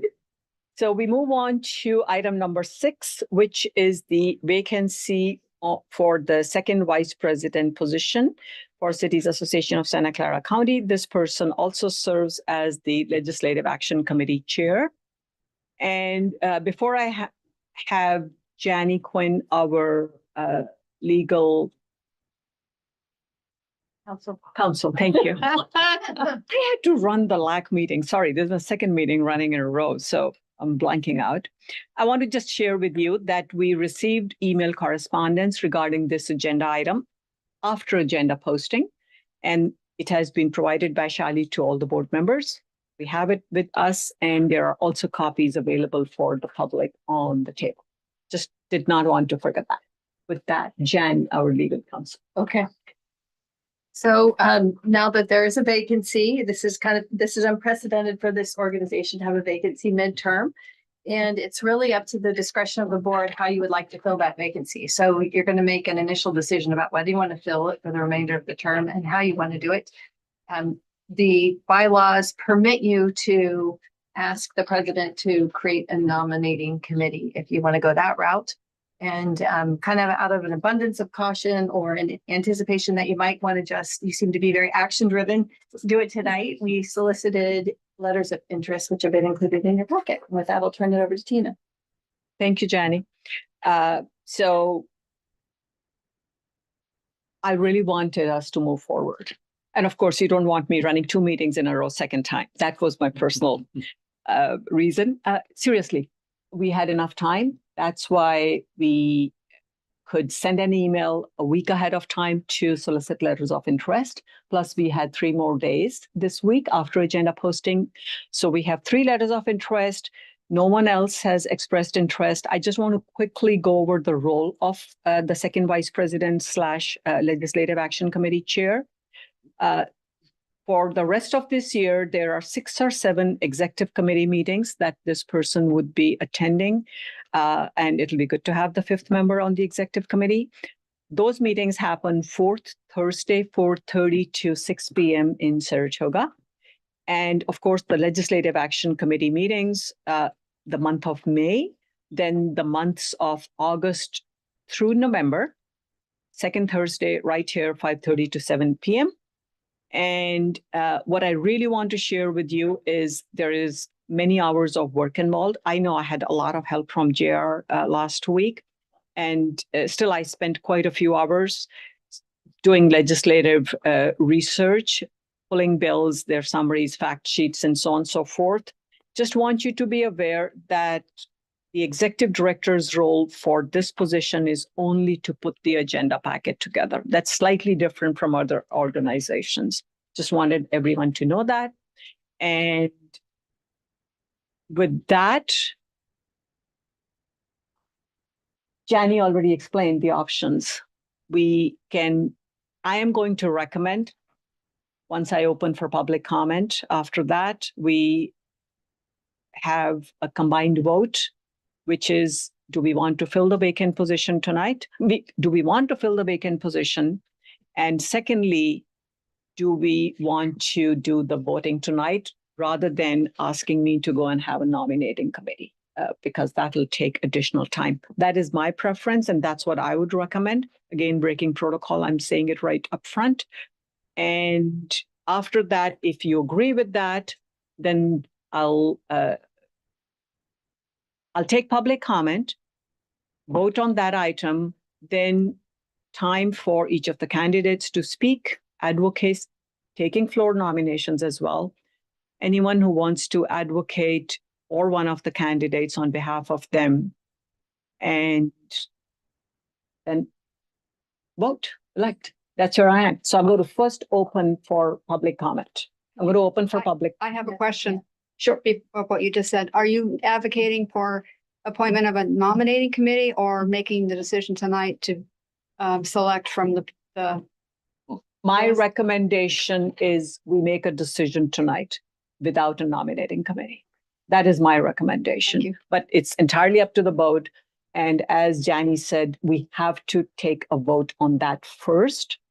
And if that's the route we go, we already have 3 applications of interest. I will take floor nominations as well, in addition to the 3, and then proceed from there. I want to open for public comment before I move forward. Do you have a question? No. Okay, Public comment? yeah. Were you first? No, not here. Public. Oh. Public comment. Anyone in the room, public comment? Seeing none? Anyone online, public comment? No. Seeing none? Okay. Now, the first thing we need to do is to vote on whether we want to fill the vacant position for the unexpired portion of the term, and do we want to? So that's part A. Part B, within the same, do we want to make that vote happen tonight, or do you want me to go and look for a nominating committee? Which I think he did raise his hand. Tonight. Okay. So fill the vacancy and vote tonight. Right. Question is, has what remains of the executive committee had a chance to make a recommendation, or are you just making recommendation as the chair? Because I haven't really heard about the value of not filling the position. So I just want to understand that that's been considered, and if not, if it's not a good idea to not fill the position, then I vote for tonight. Okay, so let me answer that question. Executive committee and nominating committee are 2 different No, bodies. I understand that, Yeah. but you have an executive committee that has a vacancy. Does that remaining executive committee have a recommendation, or does it not have a place to make a recommendation in the bylaws? Yanni can give you the legal answer, but the executive committee meeting happened prior to the resignation. So I did So you not. haven't had a chance. That's all. No, That's what I felt it, rather than calling a special meeting there, I decided to get it agendized for tonight so that we as a board, because I think it's ultimately the It's board. ultimately the board's decision. Okay, It's that's ultimately. fine. That's all. That answers my question. Yeah. No process other than you are Right. allowed to ask for the Yes. nominating committee. Okay. So does that mean you second Ken's motion? Or you want to think? No, there's still questions. Okay, there's still questions. Comments. I don't Councilmember- really have a question. I was gonna make a motion, but I wanted to know if I could do it combined, saying that the motion would be to go ahead and do the appointment today. And as well as, moving ahead with the recommendation. She needs two motions. No, that's No, clear. you No, could you have the combine- motion to fill the position. Can we and do fill it one tonight. thing? Yes, yes. Fine. That's Yeah. the motion, Councilmember Oh, Torrent that- made. yeah. Did you want to second that motion? I'm happy to second it, but I just want to make sure it's combined so that we don't have two different things. And then the other thing I wanted to mention, just so that, since I am on the executive committee as well, one of the things that happens is that this particular position chairs the LAC meeting. And in the absence of having anyone in that position, Yes. our president does both jobs, this meeting as well as the LAC meeting. So there's that as well. There's continuity in that though. So you're president. It also, what the bylaws of the JPA says is that if the second vice president who chairs the LAC is not available, then it falls back on the first vice president. Yes, so that option That's is there. another thing. Yes. There was another question. And this is just for the stub term, right? The remainder. Right. I'm And, sorry. and, The rest of the year. Jani, please confirm that I had the language somewhere, then that person is still able to apply for a full next Yes, term yes, for the complete term for the same position, yes. right? I read it somewhere in the Yes. bylaws. I can't find the language You're right now. correct. Okay, I did read the bylaws. Other questions? Seeing none, we have a motion and a second. Did you? No. Just fixing my necklace. Okay, wonderful, wonderful. I didn't get the two seconded. Ellen?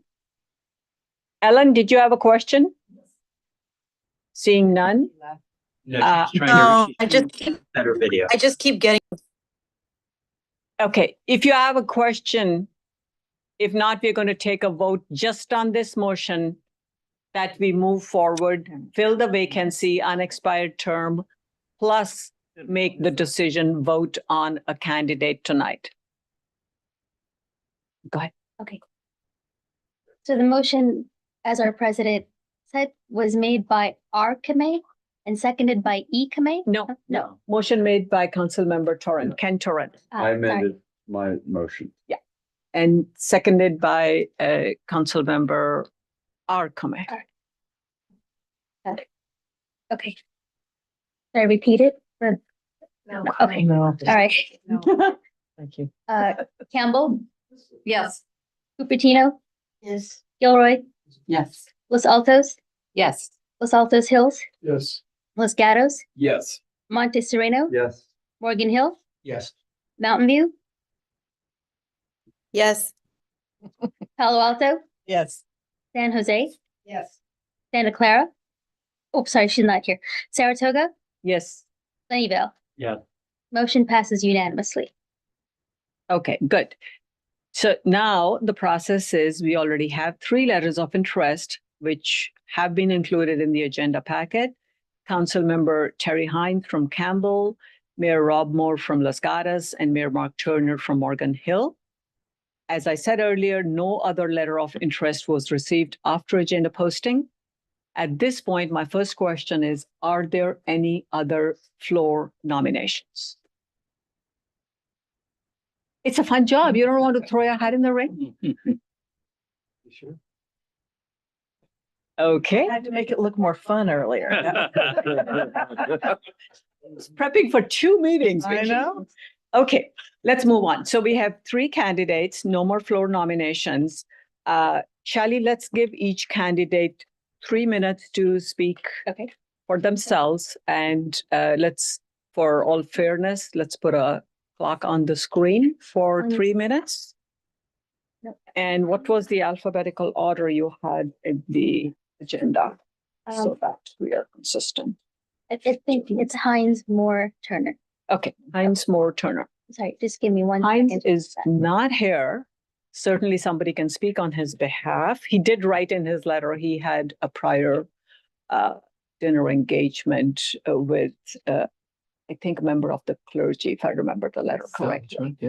Yes, so I understand. Souls, what he's doing. The letter is in front of you. Yes. Okay, he's not here, so once you're ready, we will go 3 minutes with Mayor Rob Moore and then 3 minutes with Mayor Mark Turner. Advocacy after that. No, he's not here right now. This is only the You candidates. said that somebody could speak for him. Is that not appropriate or would it be After advocacy? that. That's not, this is just the candidates first. Someone can speak for the candidate for 3 minutes. Yeah. Not, I'm not talking about around the table. If he asks you to speak for him, That's okay. I'll advocate at the end. I just felt the candidates who are here first. It doesn't matter. It doesn't matter. She can take all the time to speak on his behalf. Let's. Rob. All right. Good evening, everyone. My name is Rob Moore. I am the mayor of Los Gatos, and I'm respectfully seeking your nomination and support for the second vice president-elect chair. My interest from this role is sort of twofold. I think primarily it's my experience with how state legislation impacts our cities. And then secondly, the power and impact of regional collaboration, which is more of the executive committee function. I have worked at multiple levels of government. And through those roles, I've learned how our cities can best engage in the legislative process early, strategically, and with one unified voice. I've seen this be very effective on both the city side and then on the state side on topics of great importance to this body, from e-bikes to emergency preparedness funding. I think advocacy is especially important right now during what has already been a particularly active legislative session. It seems that our legislature becomes more and more active each legislative session, and it can be hard to keep up with everything that they are doing. And I think this body being engaged in that process is very, very important.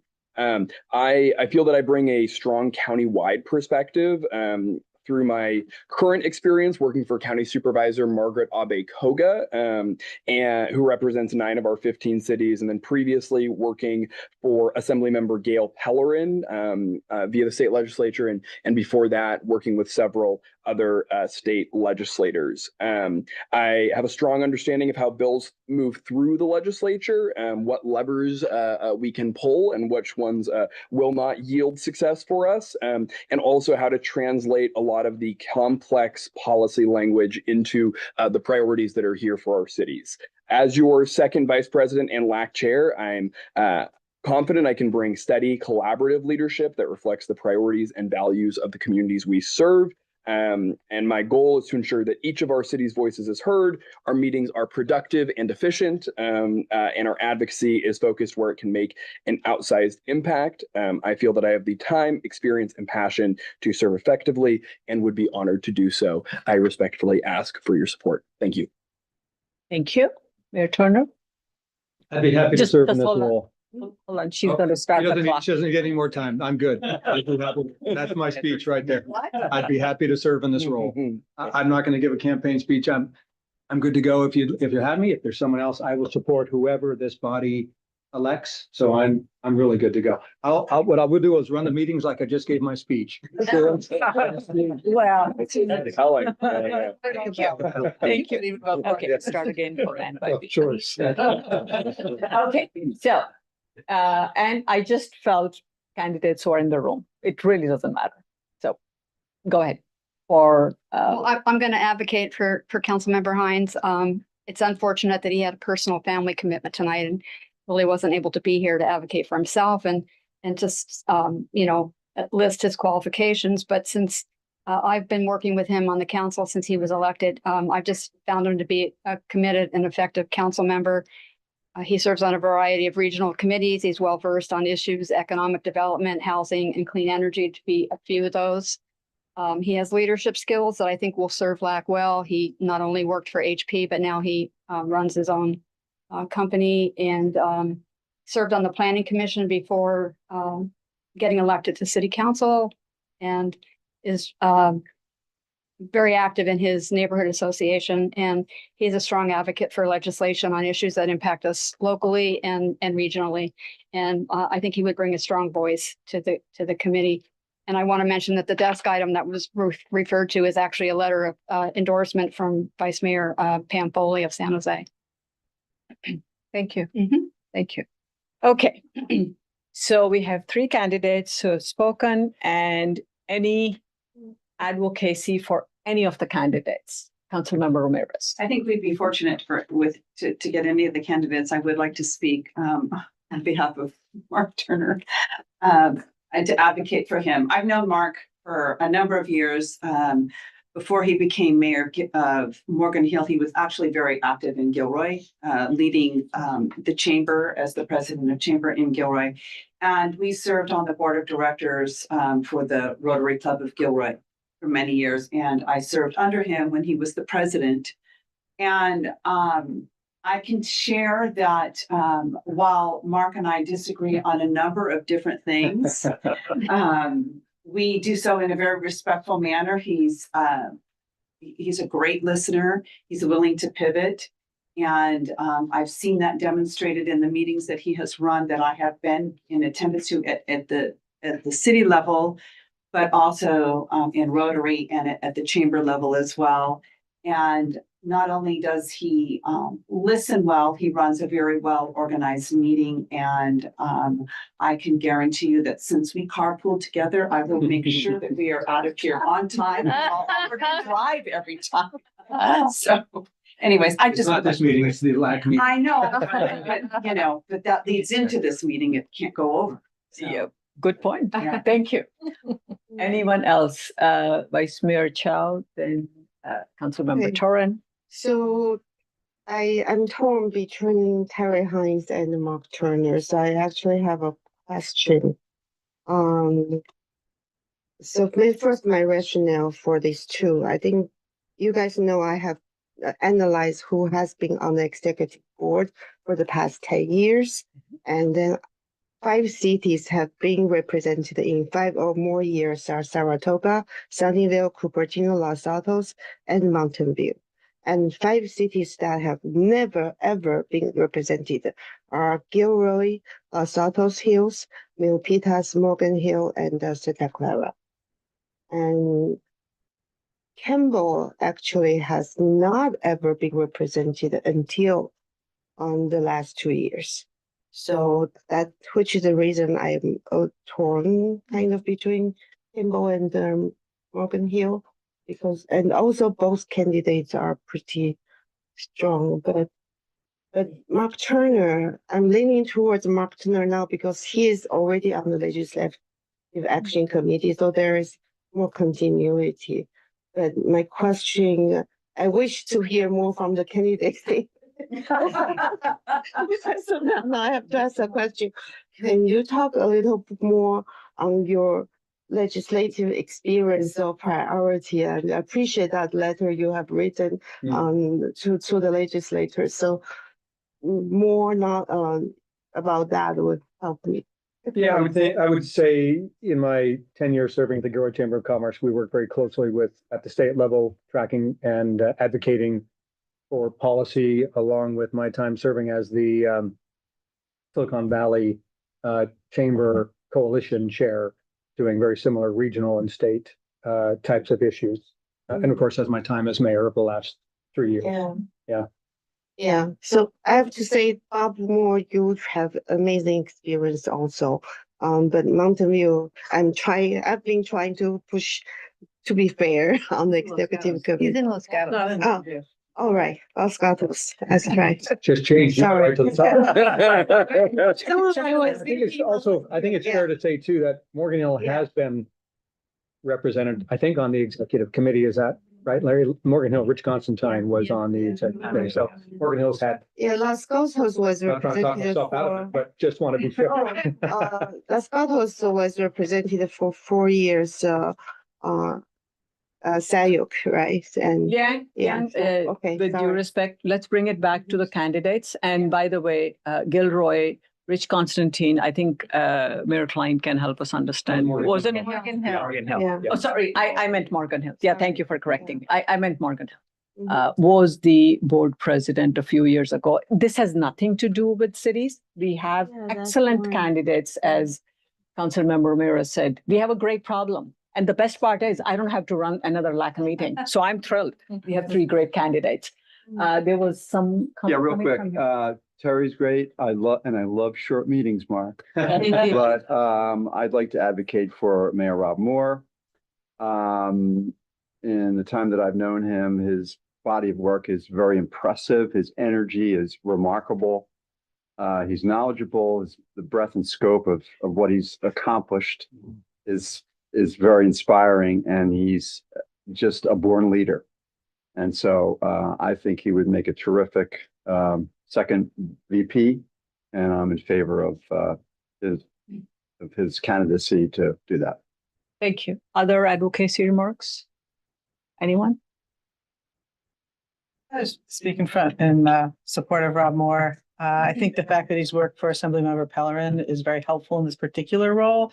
And clearly he's been very thoughtful about it. He's on the LAC now. I think that what he's doing also with the supervisor's office, it just helps it helps us have the benefit of that perspective on policymaking that he sees firsthand, that I think could be helpful in our strategic analysis as we decide what to do on LAC. Thank you. Mayor Klein. Yes, I do agree that we have three great candidates here.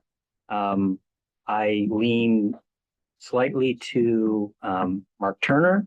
I do think that, definitely seeing, working with him for the last few years, especially trying to advocate for all the county, getting the mayors to, so thank you for being in Sacramento. Thank you for raising some issues and educating the mayors around the county on some of the efforts that you heard from some of the leaders in the assembly and the Senate. So I do think that,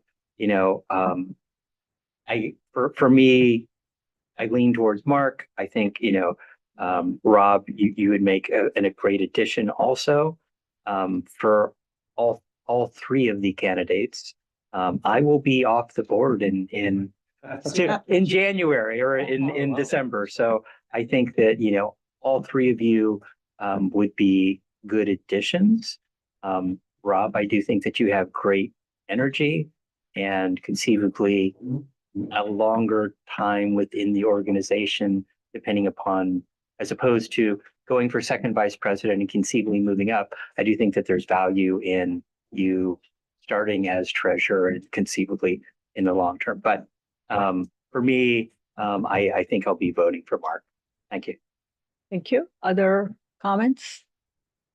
Seeing none, I have been informed by our legal counsel, Jenny, that we need 7 votes, any of the candidates to, so we may end up having to do 2 rounds. Just wanted to bring that to your attention.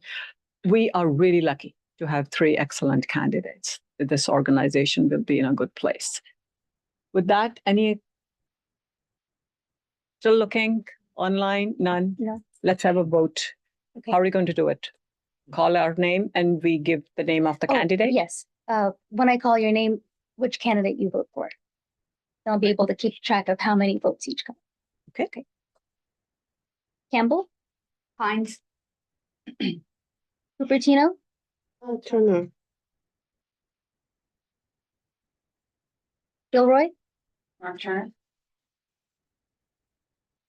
Los Altos, Rob Moore.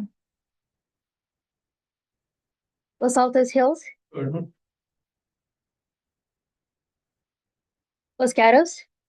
I had to ask. I'm getting more uncomfortable than this, doesn't it? I'll vote for you. How's that? Monte Sereno, Rob Moore. Morgan Hill, Mountain View, Rob Moore. Palo Alto, Rob Moore. San Jose, Rob Moore. Saratoga, Rob Moore. Sunnyvale. Sure. You said we needed 7? Mhm. Okay, then, Mayor Moore got 7.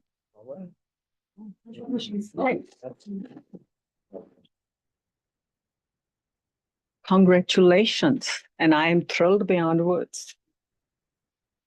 Your next meeting is April 23rd. April, I think we're in May. I think we're meeting in May, right? No. The exec committee meeting. Thank you. The fourth Thursday. You got 2 meetings every month, second Thursday and the fourth Thursday.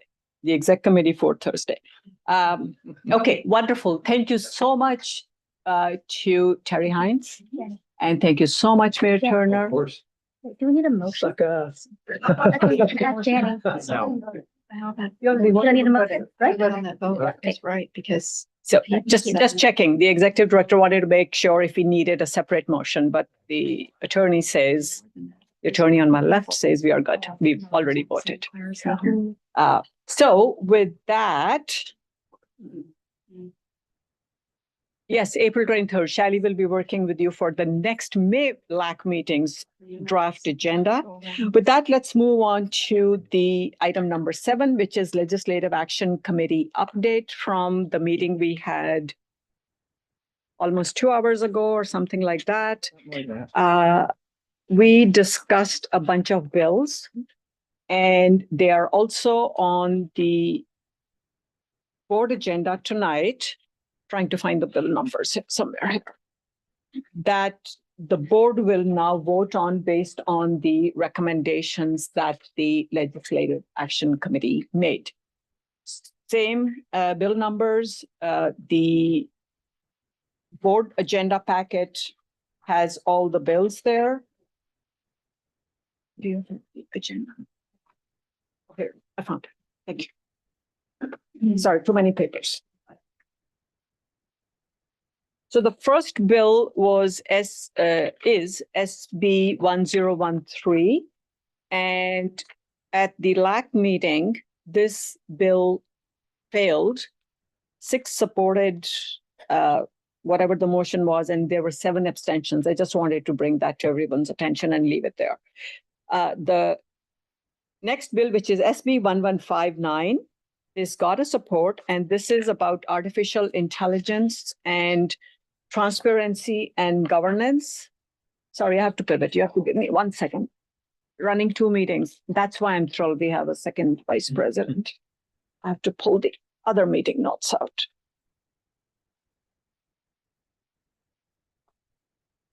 Okay, here we are.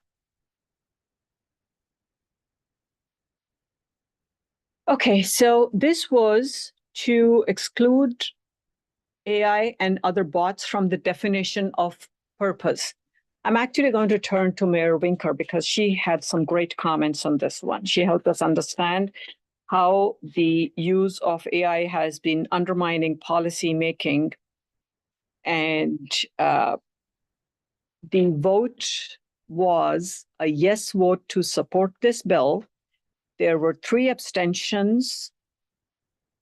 Ann Bybee, 2 abstentions, I apologize. Ann Bybee and Larry Lang, and Mayor Turner and Mayor Winker were the ones who made the motion. And I don't have the count, but 1, 2, can you give the count? Yeah, I just need How many yes? SD 1159. 11. 11, yes. Yeah, okay. 11 yeses. Okay, great. So Mayor Winker, can you help me on this one, please? I guess I don't have that anymore.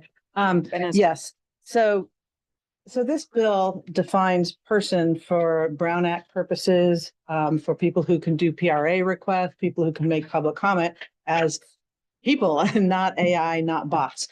That does not mean an individual cannot use a large language model or something to help them formulate their requests and or an email or something. But if it is not a human, in other words, well, I'll give you a couple examples. It's probably the easiest, as I did earlier.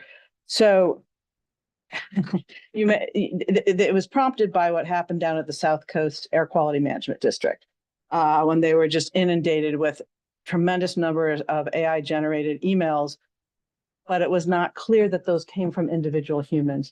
And it's happening right now to me and my fellow board members. I see Director Sell back there at the Bay Area Air Quality Management District. So there was a front page article recently in the San Francisco Chronicle, and there are these platforms that are used to send us emails on a particular rulemaking process we're engaged in. But the Chronicle went and found that they sampled like 10 people who had sent us emails and found that those people said they did not send them, that they were fraudulent, that they had used their personality to send them to us. And my concern there is I have been getting these emails daily for like 5 months, and I don't know which ones are real and which ones are fake. And it undermines a public policy making process when we're supposed to be listening to the public and paying attention to these things. And now we don't know if we really are. And so that, and then we've also at some of our commission meetings for the city had public comment that we believe may be generated by voice synthesizers and some sort of AI mechanism there as well. So this would make that unlawful. As we discussed earlier, we do not believe this tries to preclude it so much as it makes it unlawful. If you get caught thereafter for having engaged in this kind of fraud, it would be illegal. And I'm not sure what the penalties are, but I would advocate that we support this because it is truly interrupting the policymaking process for me right now. I was going to count that. That's great. Thanks. Okay. Questions, discussion. I'm going to open public comment for the whole agenda item, the bills. Seeing no one in the room, anyone online? No one online. Okay, great. That's out of the way. So do I have a motion to support or any comments on this one? This motion. Motion by Council Member Torren, and who seconded? Our commitment. No. Ken Torren made Yeah. the motion. Rosemary and I tied. And one- Yeah, that's what. I don't know what. Who seconded? Just choose a name. I'll let you guess. Okay, So all the time. Okay, let's have a vote. all right. I'm so sorry, Chair Walia. Sorry, Chair Walia. I tried to raise my virtual hand here. Oh, There was my a couple apologies. bills that I was waiting for. It's okay. There was a couple bills that I wanted to add for the next LAC agenda, and I was just waiting for staff to get back to me. I don't know if they were already on the list. Can I still add them to be considered for the next LAC agenda? You know how we had Yes, the ones we reviewed, yes. and then we could add. Can I? Sure. Okay, great. Can I? Send an email. Send an email to Rob and copy Shally, not me. I don't need that. I mean, you can. You're Okay, welcome. all Sorry. right, all right. All right. Thank you. No, I'm happy to make Rob work. No worries. Perfect. Okay. I'm rushing because we've already lost 2 people. It's 9 o'clock and just trying to move forward. I appreciate that very much, though. Really appreciate that. Okay, let's have a vote on this bill. Okay, Sunnyvale, Yes. Saratoga, Yes. San Jose, Yes. Palo Alto, Yes. Mountain View. Yes. Morgan Hill is not here. Okay. Monte Sereno, Yes. Los Gatos, Yes. Los Altos Hills, Yes. Los Altos. Abstain. I'll tell you why later. Gilroy is not here. Okay. Cupertino, Yes. Campbell, Abstain.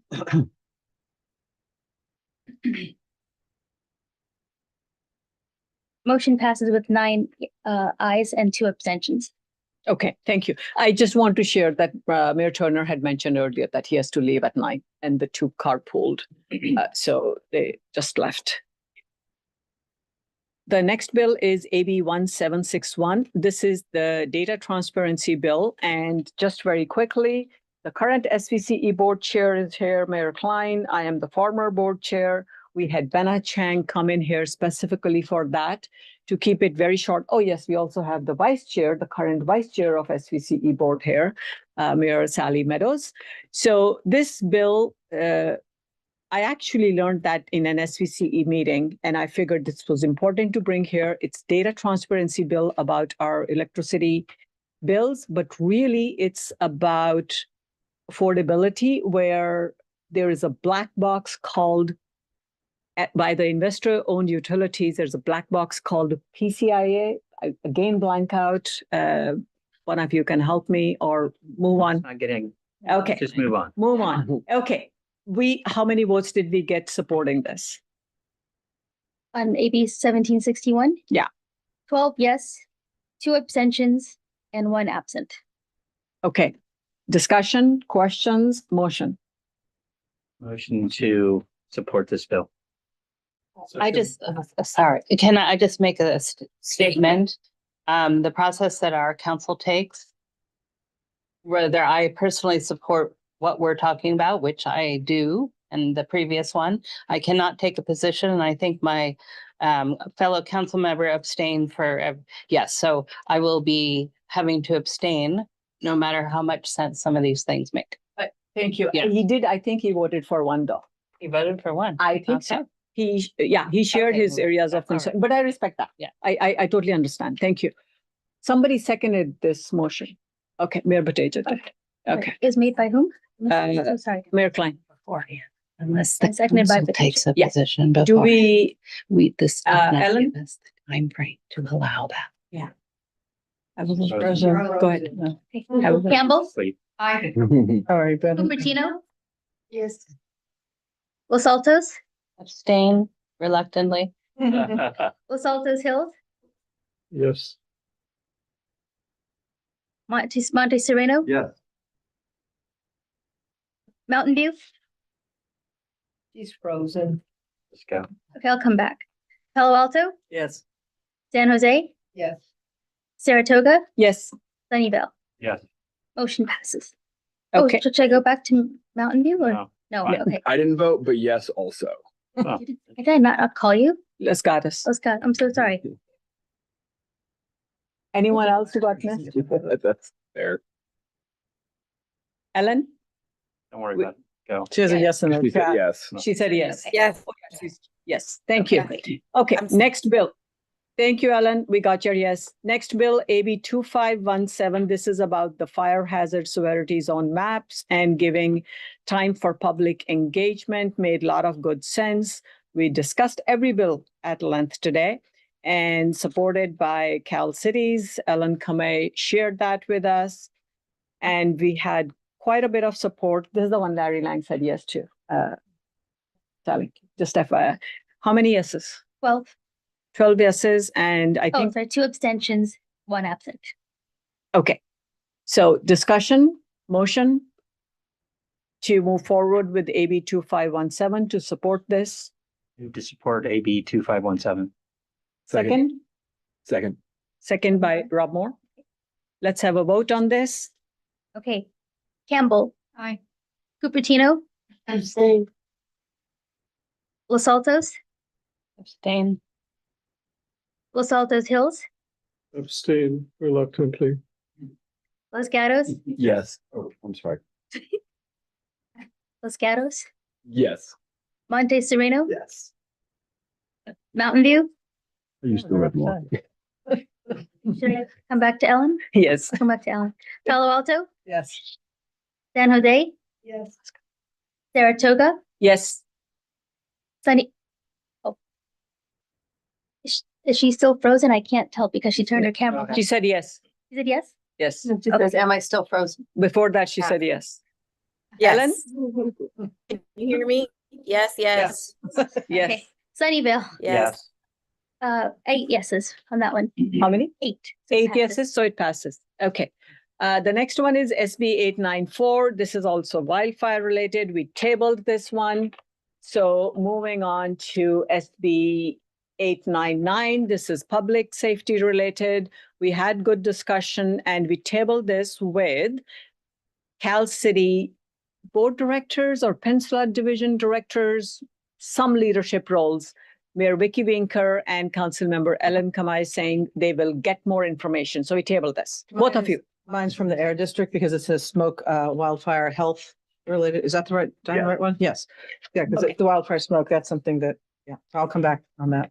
Both of you said specifically on this, Yep. Will, See I, also on from the Cal yeah, City it is a board. smoke one. Yeah, thanks. Okay, the next one is last bill, SB 949. It's a Becker bill. Oh, we decided to have a watch position. Did I miss any bills? Did we go through 7? Yeah. Did we use 7 bills? While she's checking, I have a quick question for Jani. I'll just ask right here. 894 is table. Yeah. Letters of support. I ran the LAC meeting. Does Rob get to draft the letters and sign his name? So he gets to do the work Do you? and I sign? Because I ran That's that not a meeting. legal question. Okay. He's the LAC chair. Okay, he's the LAC chair. He gets to draft the letters and we both get to sign. Okay, you got more work. Be careful what you ask for. Great. Are we good? We did all 7? Yeah. Great. Yeah, I was just using the time. I wanted to make sure we did all the bills. And what's next on the Santa Clara agenda? County We have Santa Clara County update. Steve isn't here. How about Santa Clara County City Managers Association update? We have Leslie Arroyo here. I'll keep it quick because I know we're ready to go home. We had a city managers meeting yesterday. The big discussion was on budget, just what's going on with cities, and the status of that. And then still continuing to talk about the Santa Clara County Leadership Academy and finalizing the program. And that program will be finalized by the end of April with all the different kind of topics and the cities who are participating, et cetera. And that was really it. Thank you. Item number 10, Executive Director update. I think that I kind of gave it when I did the budget adjustment. Okay. And then that takes us to the joys and challenges, and it's only 9:06. Ellen, you get to give your joy of being somewhere fun. Yeah. Oh, yeah. Well, yes. Paso Robles for work. My challenge is my unstable internet connection. Okay. Anyone in the room, joys or Can you hear me? challenges? No. We can hear That's you. my challenge. We heard you. We heard you, your challenge, and somebody guessed it. Thank you. Thank you for participating, even though you are traveling for work. Anyone else in the room? Vice Mayor Chow. Joy is Barnes and Noble is coming to Cupertino. And then a long time, La Blanche has been closed for a long time. Now a really nice similar, I think I'm not supposed to say the name yet. It's going to occupy that location, which is great. However, the challenge is we might be losing Panera Bread and Voyager Coffee. This is the 4th project on Stevens Creek that's replacing our retail by townhomes. So that's our challenges. Thank you for sharing. McCartney. They can always go to Yeah. the Panera Bread in Los Gatos, though. Or last night. Okay, Mayor Winker. $6. Mayor Winker, then Vice Mayor Bybee. So my joy is that on Tuesday, I got to do 2 of the things that as mayors are, a privilege. One was to do a groundbreaking for 100% affordable housing project right on El Camino Real, right in the middle of Palo Alto, 30 to 60% AMI, all of it. Wow. It's quite an extraordinary place. And also some then 25% are that rapid relocation for unhoused. So we're really excited about that. And then that evening did a ribbon cutting at the other end of the spectrum for just a phenomenal new cancer treatment facility at Stanford. It's this proton therapy, but it's the type of thing that they used to use linear accelerators. It would be as big as this room, and now it fits in a very small room. It's just tremendously exciting. So it's sort of fun to see from the groundbreaking of one to a ribbon cutting of another. So that was a joy. Wonderful. Vice Mayor Our Bybee. joy is that our ribbon cutting and grand opening of our new library is happening finally, and it's scheduled for Saturday, May 9th. So anyone can stop by and see the beautiful new building and inside. It's really quite spectacular. I'll be there. I was there for the groundbreaking ceremony. And you were the mayor that time. Yeah. Remember? Yep, I was.